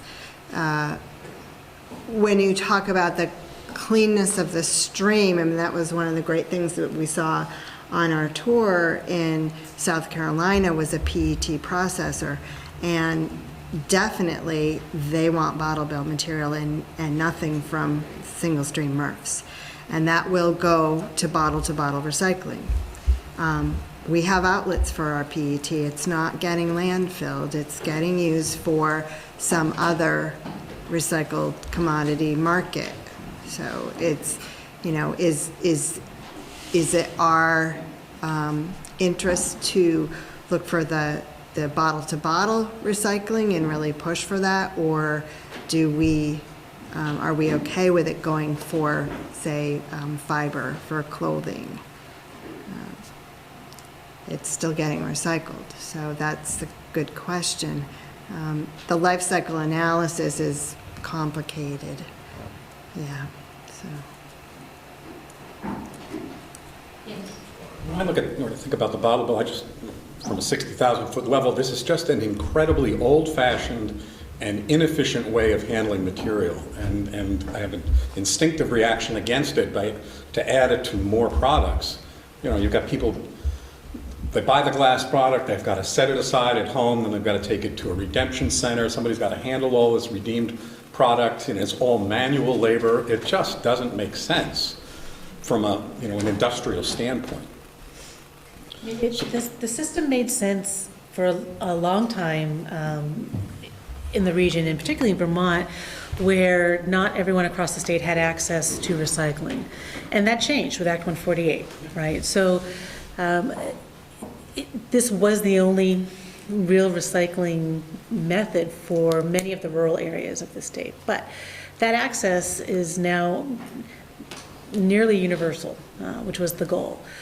So this is why the time is good to look at, do we need to continue to have a bottle bill system that operated the same way it did 40 years ago when it first came in? And there's a lot of acknowledgement of that fact, and there's a lot of acknowledgement of the streets that the state was the only one that never captured them for 35 plus years.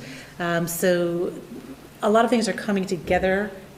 Not the least of which as well is the pressure on the markets, the pressure that the markets are putting on the recycling system in general, and saying how can we get the best out of both infrastructure, right? Because we have two sets, of kind of competing infrastructure, and how do we maximize both? And that's the question, one of the questions. So going back to Abby's point, what would be our vision? I mean, what is the goal? What is the ultimate goal that Chittenden County Solid Waste District would like to see for the recovery of these materials? Does this if this system doesn't work, or it's not as efficient and effective as it could be, what would we like to see? What would be our vision of this? Well, I think that focusing on commodities or materials that are highly recyclable isn't really moving us forward that much, whether, through an expanded bottle bill. I think focusing on things that are more difficult to capture and recycle, and somehow influencing upstream design and decisions is where our focus should be, whether that's extended producer responsibility or something like that. To move the needle for CSWD, expansion of the bottle bill is not going to move the needle, right? Can we deal with it financially? Yeah, well, we can just increase the MRF tip fee and move on from there. Or we can push for, we are pushing for alternatives and looking outside the box and having those conversations, not to say that we're not doing that. But we're not pushing against the bottle bill that much, expansion. So, and that's where I'm just not clear whether we should or shouldn't. The alternatives and getting creative and thinking outside the box, that's happening in various circles and groups. And I welcome that input from the board as well. It's whether or not, Michelle goes out with a piece that we distribute to legislators that gives them gives them more than the facts, just basically states we're not supportive of this. We can give them the facts and say, you can go ahead and make this decision. This is how it's going to impact single stream recycling. And we would probably do that. But to take a position on it, we don't support this, or we're neutral and here's the information. That's what I want to get a sense from. And, we don't have to decide that today, obviously. The legislative session isn't happening, but it's a good time to start thinking about that because I'm pretty sure the conversation will come up. From my perspective, I believe that we want to stay true to our mission and our values. Of course, is one of the foremost parts is the reduction of waste that goes into the landfill. So whatever results in that, I think, is what we should support. And if that means we should advocate against a particular proposal, I think we should do that. But then again, it may not be clear. I understand it might not be a clear path. I also think I recognize that a lot of people are emotionally invested in the deposits and that kind of returnable system. So I do think it's going to be difficult to change public opinion on that. So that's another consideration. Right, and I think we should look at that in terms of a public relations. Where do you want our members to see us as? That's why this one's a little bit tricky, because people do feel pretty strongly about it. And as you saw from last month, it's complicated. It's very complicated to explain to people and for them to understand. And frankly, when I talk to a lot of people, they think they're getting money put into their pockets when they bring back their deposits. They just think they're earning money somehow.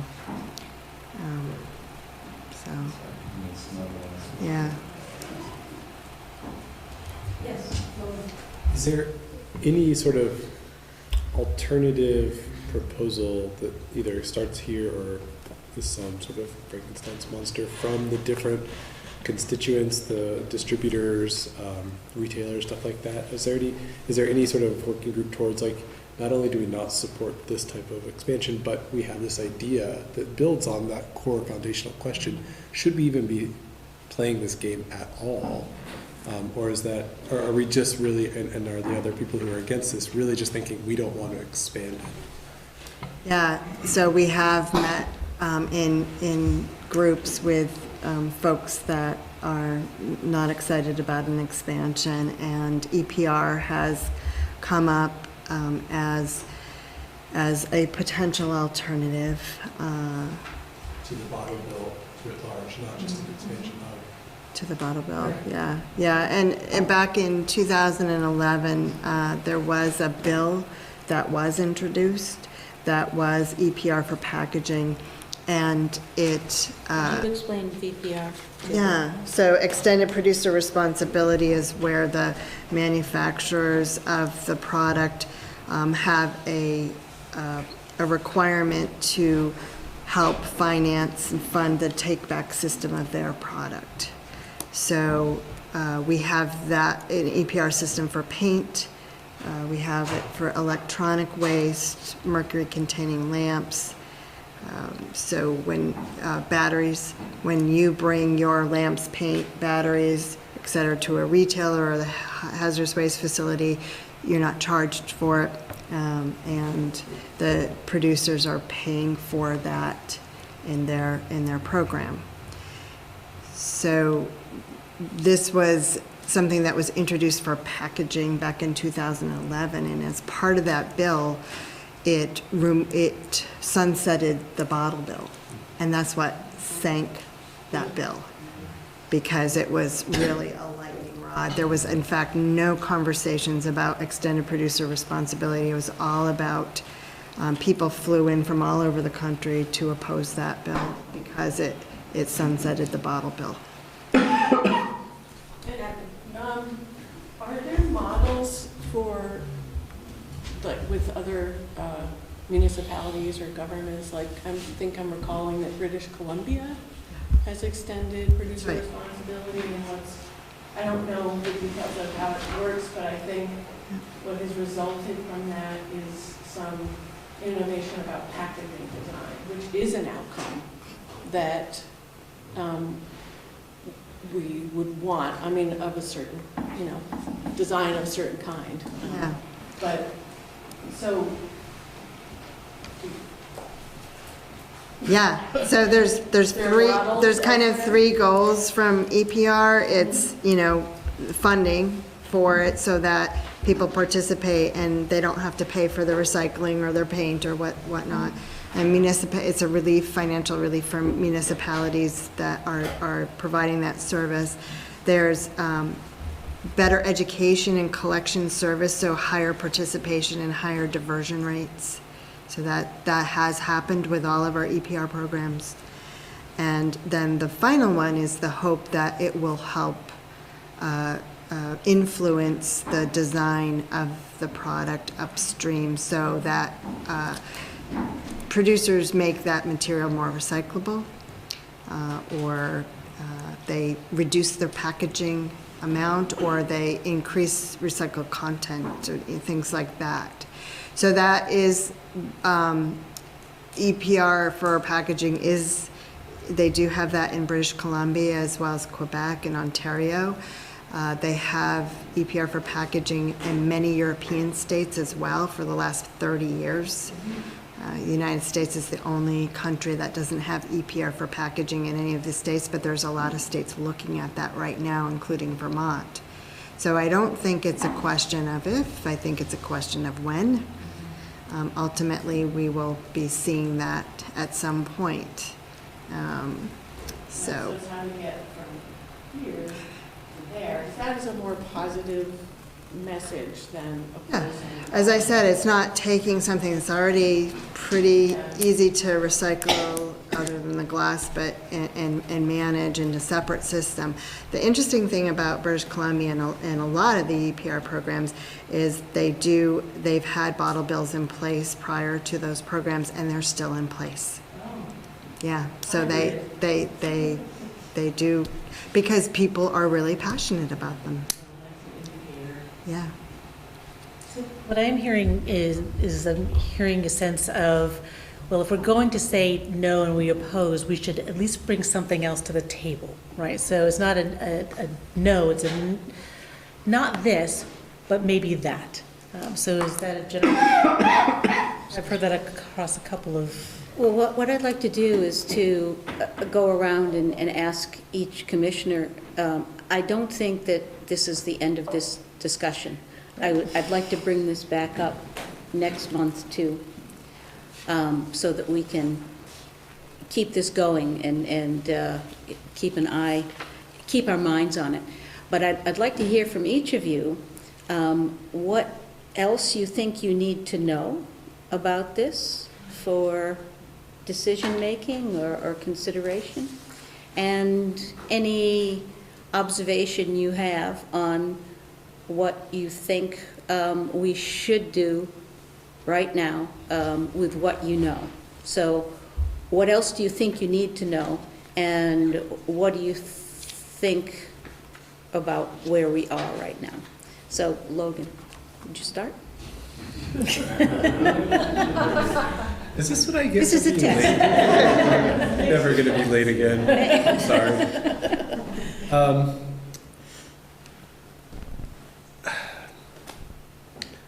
I think I'm curious about learning more about EPR and thinking about sort of regional consortiums, so that not only in our district and the waste that we manage in our state and area, but across the states that are around us, if there's ways that we can enhance the heft with which we push for EPR as a strategy that can put more pressure on folks who are further upstream on this. It's regional. Regional, yeah, outside of just us or Vermont even. Okay. I would agree with that, understanding what EPR would really look like and if it has a chance of being supported. In terms of sort of where, I also feel like just more time digesting all of this, not having seen the last presentation. Where I feel like I'm landing now is thinking that it seems like the time to weigh in on how the e-sheets are being used seems like it sort of has passed. And that it's better to focus on the possibility of expansion versus how that money is going to the Clean Water Act. And thinking about, again, just aligning with our values and the highest possible use of material.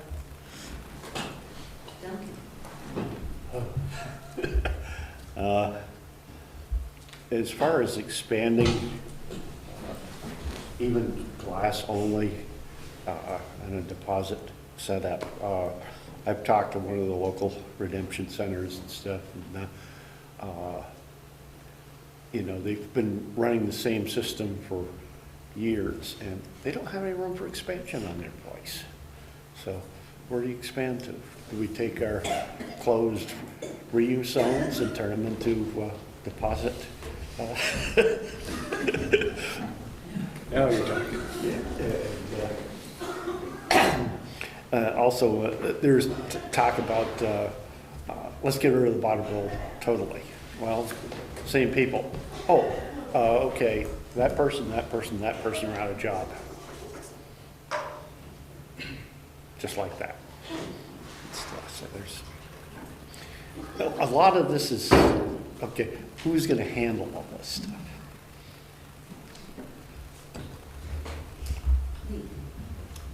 So as Abby pointed out, I would like to see, some modeling and maybe how you mentioned in, some European countries and up in Canada, how they're going about it.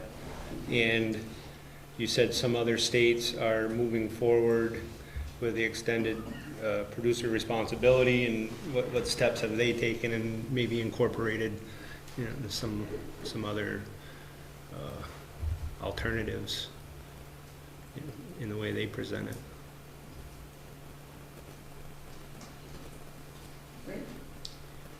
Secondly, I'd like to understand the Canadian and European models a little bit better, pros and cons,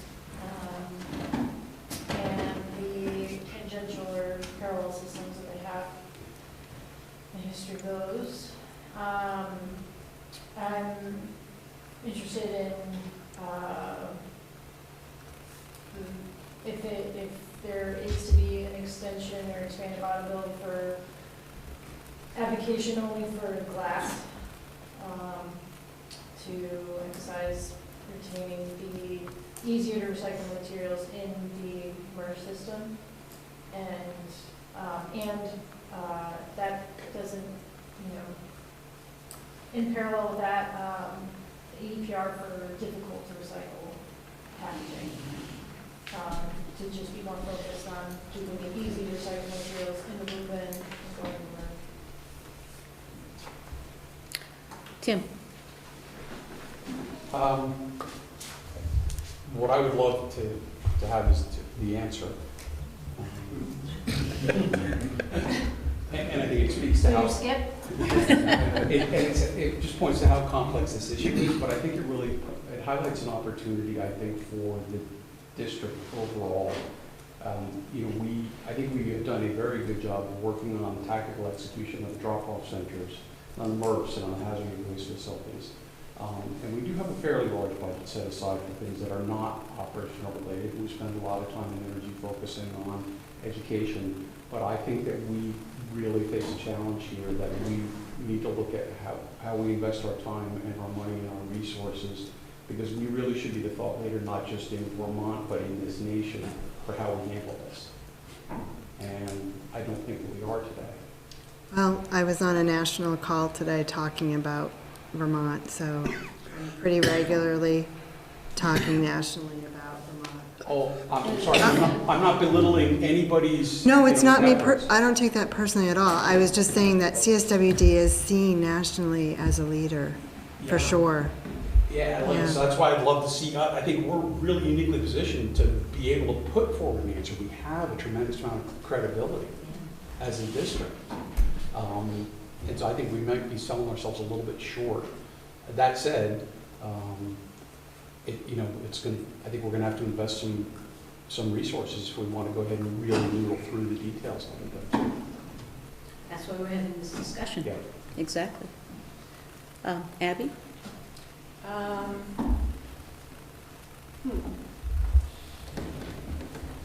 guess, yeah, I've just been thinking about the students, the climate strike, and using that sort of as a lens and a litmus test for us, which is sort of what you're saying. Just have a really high standard with a big picture of what we do about this complex issue. I will say that we heard a lot about that in the Sunoco conference that we went to. And it was really interesting, very interesting, and you would be surprised at some of the things that, the outcomes of those conversations, and more specifically looking at life cycle analysis versus recyclability and how sometimes those two conflict with each other. So it's really complicated. Yeah, but I want you to know we are looking at that too, for sure. Yeah. In the narrowest sense, I think it makes sense to attach costs to the most problematic material, and that would be glass. So it would make sense to expand the glass-only bottle bill. But I agree with you. I think it's essentially a tax, and it's a complicated route, but it is essentially a tax, and I'd rather be more straightforward and just tax the product rather than go through a bottle bill mechanism. Ultimately, I think the most important thing is the extended producer responsibility. I think we have an over-packaging problem throughout the nation, and creating incentives to reduce that packaging and lighten the burden not only on glass and aluminum and plastics, but all packaging is really the right thing to do, and that's what I think we're here for, is to reduce the amount of material that either goes into the landfill or has to be recycled. So attacking the extended producer responsibility creates the incentive for them to think about it and stop marketing over-packaged products to the consumer. What he said. Paul 1, Paul 2. I would also add that I think whether it be a tax or deposit the sheets, that money should go back to the MRFs to improve their facilities or maintain them or whatever. I think that just makes a whole lot of sense. Let's ask staff, and I'm sorry, Michelle, you can rule me out of order.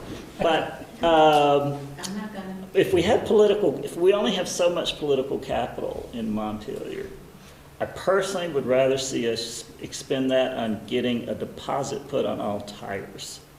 Because it bothers the heck out of me on spring cleanup day that there are so many tires. And that's been killed by the tire dealers, I think, over the years. And I'd love to see that change, because to me it's crazy we don't have some kind of mechanism for residents to be able to return those for free so that we get a whole lot less roadside tires disposed. So that's my 2 cents. Okay. I think the whole system of redemption, it adds an expense without any environmental benefit. And if you're going to charge a nickel, that nickel could easily go back to the MRFs, because we've done a lousy job teaching people that recycling costs money. And sooner or later, they really have to believe it. And it's a good idea where that nickel goes back and gets recycled.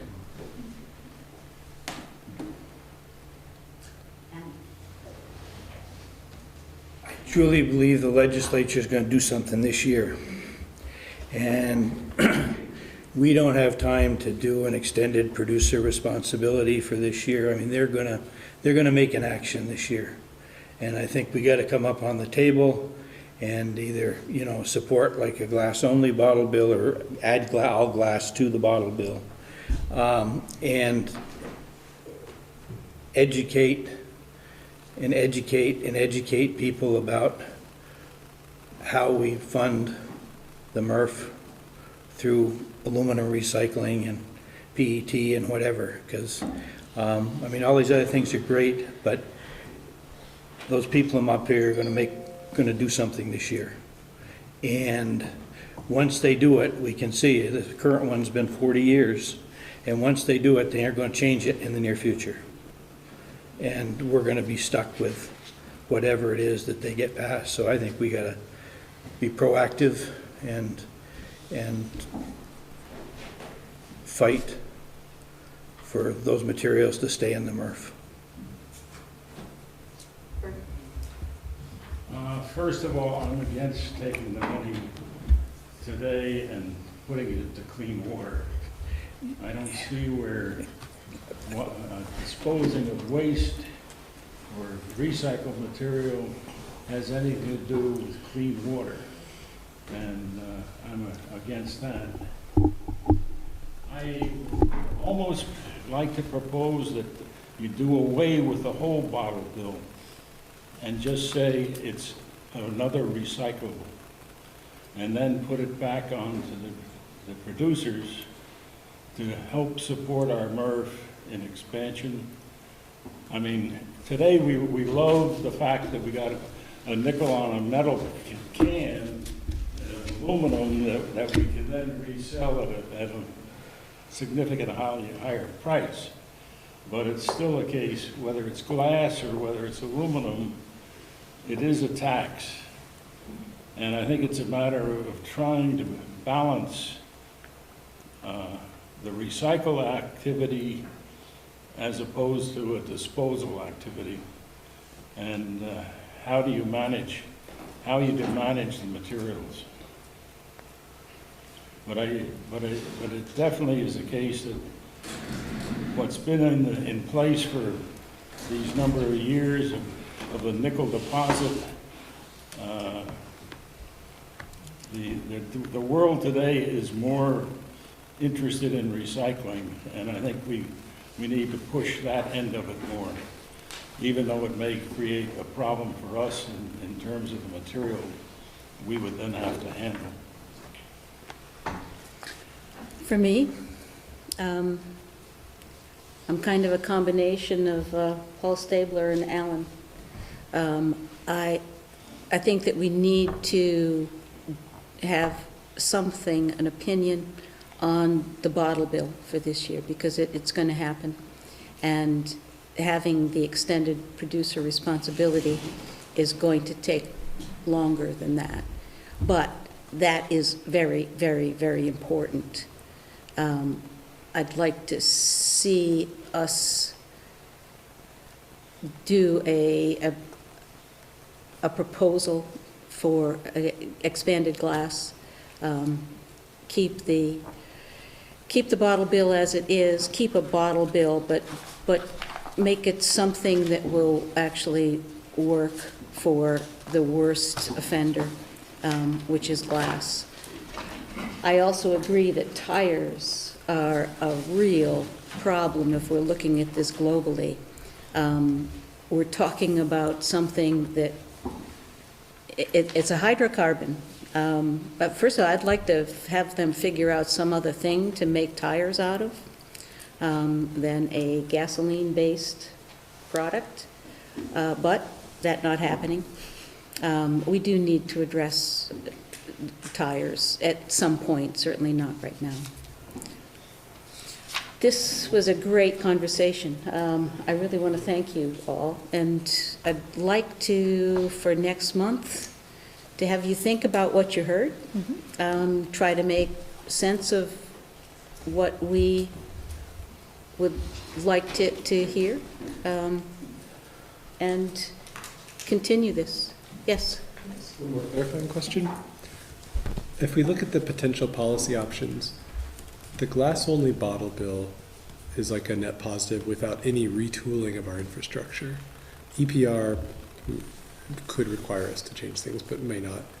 The fees, probably there'd have to be some weird mechanism where we'd get part of that fee that's collected, and the expansion with then money coming back to the MRFs is like a two-pronged thing that's going to be a tough sell. So is it really coming down in terms of what's actionable for this legislative session coming up and useful in terms of our current capacity to be really considering, do we go glass only, or do we, like we have two choices. We support expanded glass, or we don't support any changes to the current bottle bill as it is. Does that seem a reasonable analysis? Well, and on the expansion, keep in mind too that the expansion is taking more PET out.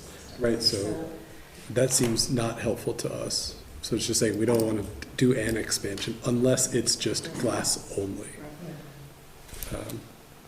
For this session, so we can get something in a positive statement that allows also for just greater education. If we say glass only, that's an easy win to say, and this is our education outreach to the community about not only glass and recycling broadly, but it's like a win-win for everybody.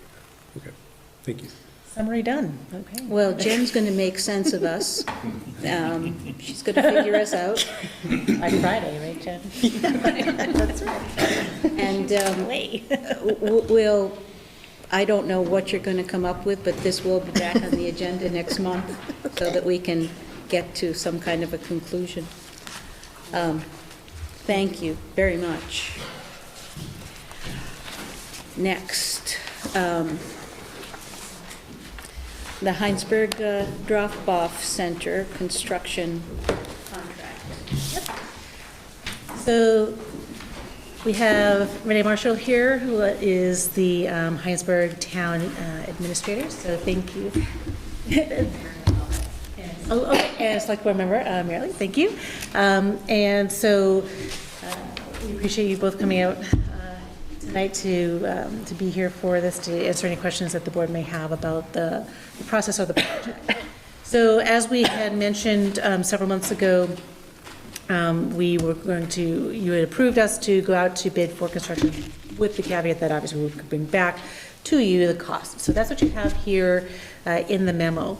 And as we had mentioned as well, and we've been talking with the town about, if we are to proceed with the project in Heinsberg, it will not look the same as what had previously been in Heinsberg. So it's something that can be seen as part of our movement towards kind of redesigning our system as a whole. And this could be seen as a first step. And what we've done with this project is, again, given the configuration of the land that we have available, saying, okay, well, let's take a look at what are the needs of the community. And everything that we've been hearing from the community when we were having to decommission the old drop-off center was, we really just want back the trash and the recycling and some food scraps, and that's what we want back. So that was our base case, right, was to start there, and then we designed around those needs, and also around, well, what are some of the other more commonly generated items that people might have on a more regular basis than, say, a bulky item, right? So things like the compact fluorescent bulbs or batteries that tend to be generated a little bit more frequently than once a year or once every 5 years in the case of a mattress or a couch. So we're really looking at streamlining our offerings, and making them more safe, more effective, more cost-effective as well, and looking towards the future. And part of the looking towards the future was kind of trying to get away from sea containers and where we can add things like solar or other items that can help us to reduce our footprint and to keep our costs down. We're looking towards that as well. So this can kind of be seen too as almost like an initial dry run, a pilot to test out some of these assumptions and some of these theories going forward. So I want to kind of have you keep that in mind as well as you're looking at this. We were thrilled that we received 5 qualified bids from very good companies. And Josh and I, the bids came in last Wednesday, and Josh and I evaluated them on Thursday, and we wrote the memo on the road on Friday, and so I appreciate that you were all open to receiving this by email. So again, all of the bids were responsive and complete, so that was also welcome. So good quality proposals. And the low bid from, I should say Stewart, right? We have Stewart and Stewart. So Stewart, yeah. Stewart with a T. Stewart Construction out of Essex Junction is the low bidder. And their base price is what you see on the page 1 of that memo at $411,300. And their the total project price, if they're including the solar array, is another $12,915 for a total project price, if that is included, at $424,215. As you'll recall, Brian's initial engineer's estimate for the project came in at $445, so we are under that. We are over what we had budgeted in the capital plan. We budgeted $325 for this project. So that is where we stand now. And we welcome questions and comments. Can you speak more about the solar installation and why and what you're accomplishing with that? So solar installation was brought up by the board when we brought it forward for final design in June. And one of the thoughts was, let's start looking into green infrastructure.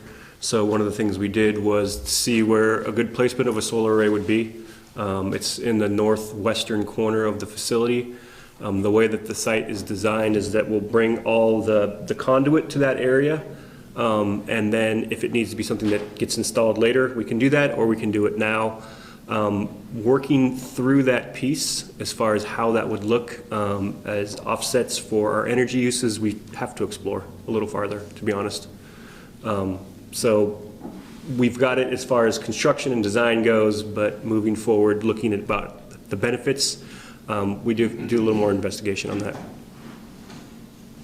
So, I'm sorry, to clarify then, would your proposal be to have actually installed that this year, or is this?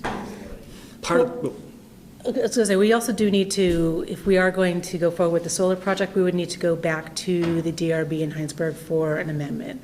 So we put it in here as part of the project in the event that the board does decide or the staff decides that it makes sense to go forward, so that we don't have to come back to you and say, oh, we want to extend the contract, amend the contract, ask for more money. We have it here in the event that it does play out and make sense for us to do it, and that the town agrees, and the town may not agree. So, but I'm it's. not sure if it applies, but the federal tax credit drops by 4% at the end of the year for solar. I'm not sure if it applies here for us, the district, but there is a tax credit. So that may only be for residential for all I know, but. If we don't pay income tax, I don't think we get a benefit. Any other comments? But you are planning on putting all the infrastructure in for the solar? Correct. The panel will be there, the meter will be there, and the conduit will be there. Now, is that, all that conduit price included in the 12,915, or is that a different infrastructure? Earthwork has trenching involved, so that's included in the earthwork piece. So it's kind of spread out through the project. The solar is the array, the materials to build the ballasts, and then the electrical hookup for it. So that 12,000 plus is for the above ground? Yes. Was there other green infrastructure considered in the bids? No, this was it. No, there wasn't much opportunity.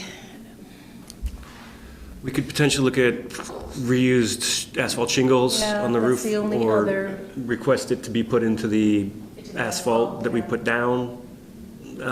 We could look into the future, because we do have the meter and the capacity on our panel, to maybe put solar on the booth itself. It just doesn't have a very big footprint.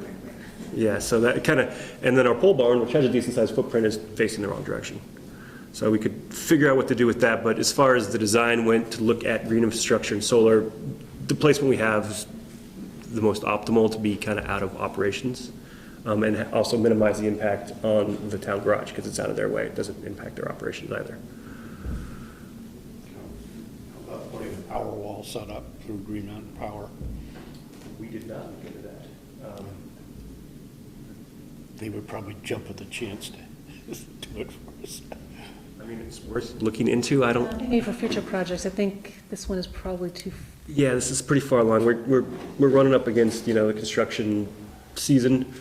It wasn't something we presented to the town, so we wouldn't necessarily want to change things up at the last minute. But for future projects, we will keep that in mind, yes. Tim had a question. Tim? How are we proposing to pay for the budget? So we reviewed the capital project for non-critical capital projects, and there's room to make sure that we get everything that we need to get done at other facilities, and also meet the costs of this project. There's room in there. We verified that for sure. Anybody else? Can you redefine that statement a little bit more? Yeah, so throughout each of our facilities, there are things that we would like to do or should do. Should do is not the right way to say it. Yeah, no, so there are some things that are not necessarily mission critical for this year. There are some projects at Green Mountain Compost that, depending on the direction of where we go with the compost facility, we won't be doing making some of those purchases or doing some of those projects. So that's really where the biggest potential savings are. There are a couple of other smaller things at some of the drop-off centers. There's a power washer that we don't need to buy. So there's some smaller things in the realm of 15,000 here, 20,000 there, that when you add them up, they add up. Anybody else? How long is the contract open for? Like 1 to 2 years, or is it just a project completion? Project completion. 90-day project completion. So as soon as we give them the notice to proceed and award of the project, clock starts ticking. We have contingencies that if they don't finish within the 90 days, there's punitive damages of $1,000 a day, every day after the 90 days. So if they say they can do it, then they should probably do it. Yeah. Anybody else? Be it resolved that the Board of Commissioners. Wait. I have one question. To right at the end. Talk about it.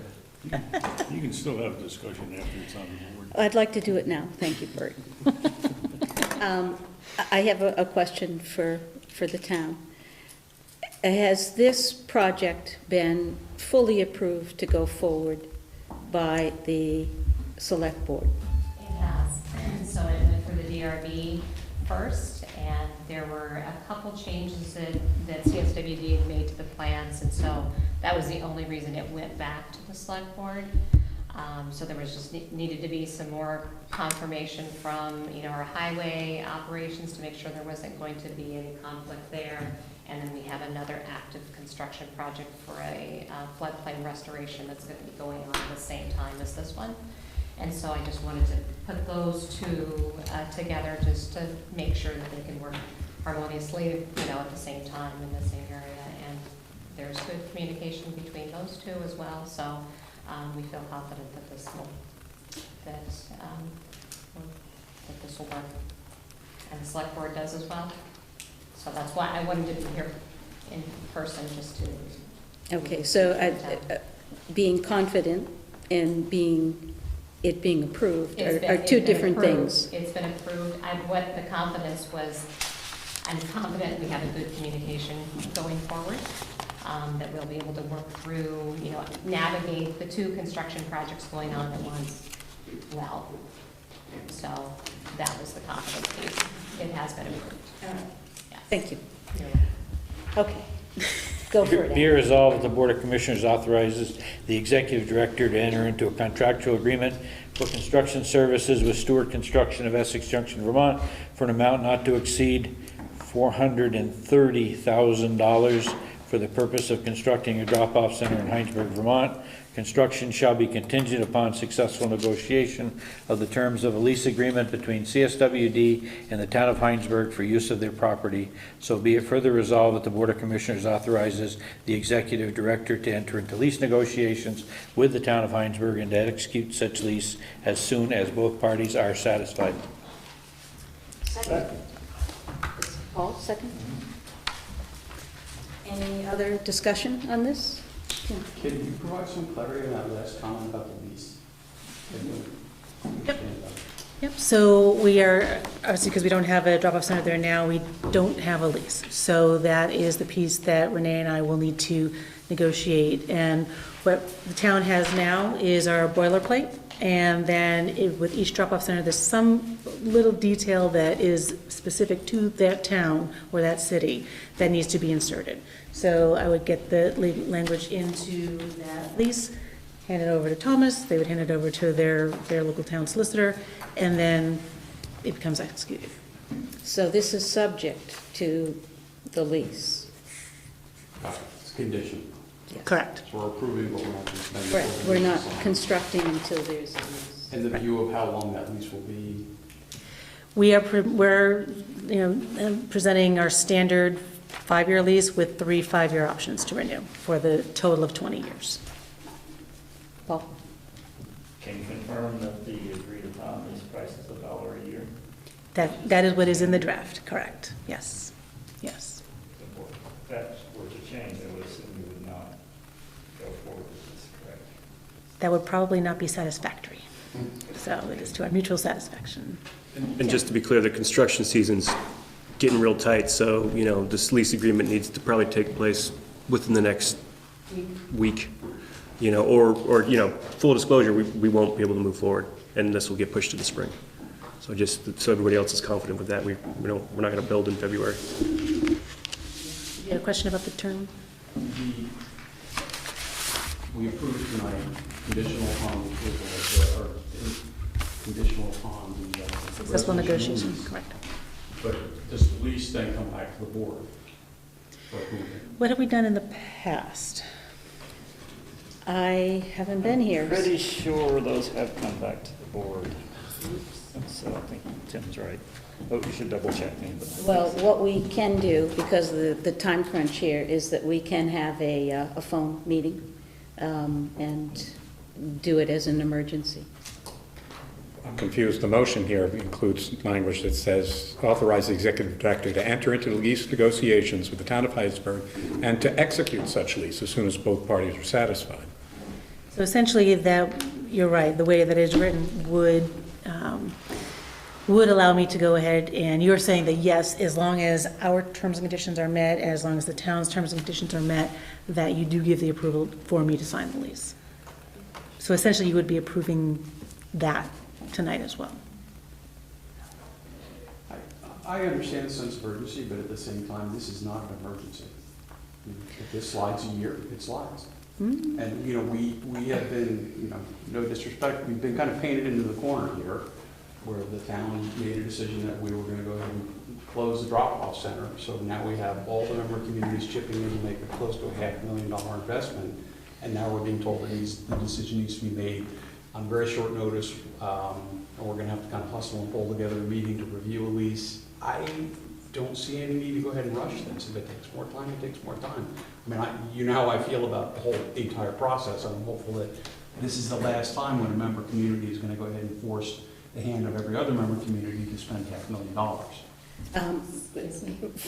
If we need to, with deference to the effort that has been put into this, both by the staff and by Heinsberg, if we need to have a call next week of this board of directors to approve the lease, we will do it.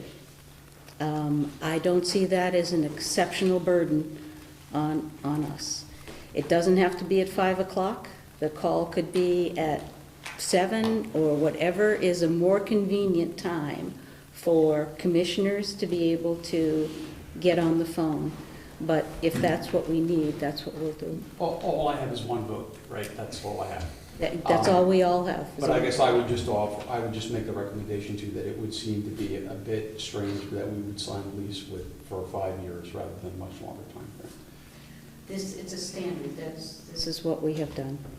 Paul, go ahead. You just said what I was, I mean, personally, if the lease is the same as what's been negotiated with South Burlington and Essex and Williston, then I'm fine with it going forward. If it were to deviate from that, personally, I do believe that should be brought back before this. So, can we amend the resolution to? Well, I is think that what's understood that the resolution says? the resolution has a lease in it. And Sarah, as a representative of the board, knows that if there's any changes that are significant, that for her well-being, that she would probably come back to the board anyway. Better not be satisfied. So, I mean, I have no, as the motion maker, I believe that, you know, we can move forward as long as everything is there. Okay, the hammer has spoken. As a seconder, I agree with that. Okay. So that understood, that the motion would include approval, pre-approval by this commission of the lease if it is the standard boilerplate that we have had for our history, frankly, and that it would meet the same criteria as we've had with Heinsberg in the past. If there's a deviation, then that change would have to be brought back to the board. Because we know the standard boilerplates of the leases that have existed for the last 40 years, something like that. We did just approve some of the others, what was it last? They were standard renewals, and they Yes. didn't change much. All that was changed was the materials accepted, and things like that. That's not true. I believe the South Burlington lease had a clause in there that said that they could go ahead and not accept trash from Burlington. And we voted on it. No, I understand, but I'm just saying So that these aren't all identical. if this is the same as what they have had and what is the standard with the others, then it is understood by this commission that that's what they are approving, unless someone would like to amend the resolution. Logan? Building off of that, as somebody who's still relatively new, I don't quite understand what counts as a significant deviation from the boilerplate lease and how it works against South Burlington or Essex or Richmond or others. So now, the more I think about it, I'm not sure that I could realistically have a say or have an informed opinion about the lease that gets signed by any of us without having read it or having some explanation of what changed prior to the execution of the lease by our group or you as the executive director. Right, so when we renewed the last round, most of what had changed was the materials that were accepted. Because again, we started this out plus years ago. We ran through all the terms, and then when we re-upped them, it was, well, we took a lot more than we did back then. So those were some material changes. The general terms and conditions are boilerplate. I know it's a term we keep throwing around. I'm fine to circle around to everyone what I had sent to Renee as the boilerplate that, you know, I mean, we can certainly. We currently pay $1 a year for all the other properties, so if this came in at $25 a year, then that probably would be a significant change. We, you know, do the 5 and 5 and 5 and 5, you know, those kinds of things that are the major requirements of the lease. These are pretty basic. Yes. I do find it somewhat ironic that we've been spending a lot of, we jumped through a lot of hoops to make sure that we don't violate open meeting laws, and we warn. That's a law. I'm sorry, Tim, but that, we are not violating Please, let me any let me state finish, law. please. It's not Please let me finish. comparable. It's not comparable. Paul? Are you done? I find it ironic that we spend a lot of time to comply with a law, and I understand it's a law, it has to do with open meeting laws and giving warning and public notice, and yet here we're saying, okay, there's going to be something that we're going to go ahead and prove in advance, but we don't have it in front of the board and we don't have it in front of the public. If this commission would like to change the resolution, it can. If you want to propose a friendly amendment or a hostile amendment to this resolution, you may. And if you get a second, then we will consider it in a revision. So you have an opportunity to move for an amendment. I propose that the board go ahead and call a special meeting via phone to go ahead and approve the lease once it's finalized. Well, I'm not going to second. I think we're protected here. The language says to execute such lease as soon as both parties are satisfied. I think if Sarah doesn't hear from us, or doesn't understand that there's only one level of satisfaction, and that is that the lease has to conform to what we've done in the past, she's going to know she's not satisfied, she can't execute the lease, she's going to come back to us and say, what's the direction of the board? And if she doesn't do that, I think then we're not satisfied with her. So I think the language is fine as is. So, any more discussion?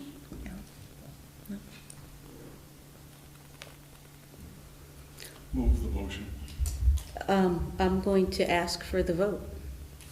There's no need to move it. So, all those in favor? Aye. Opposed? Abstaining? 1. Motion passes. Okay, thank you. Now, we're going to have a brief, since it's 20 past 8. I was hoping to end this meeting at 8. We're going to have a brief executive session on a legal matter. So if someone has it or can read it, I'd appreciate it, the motion for an executive session.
Take two. Move we adjourn. Second.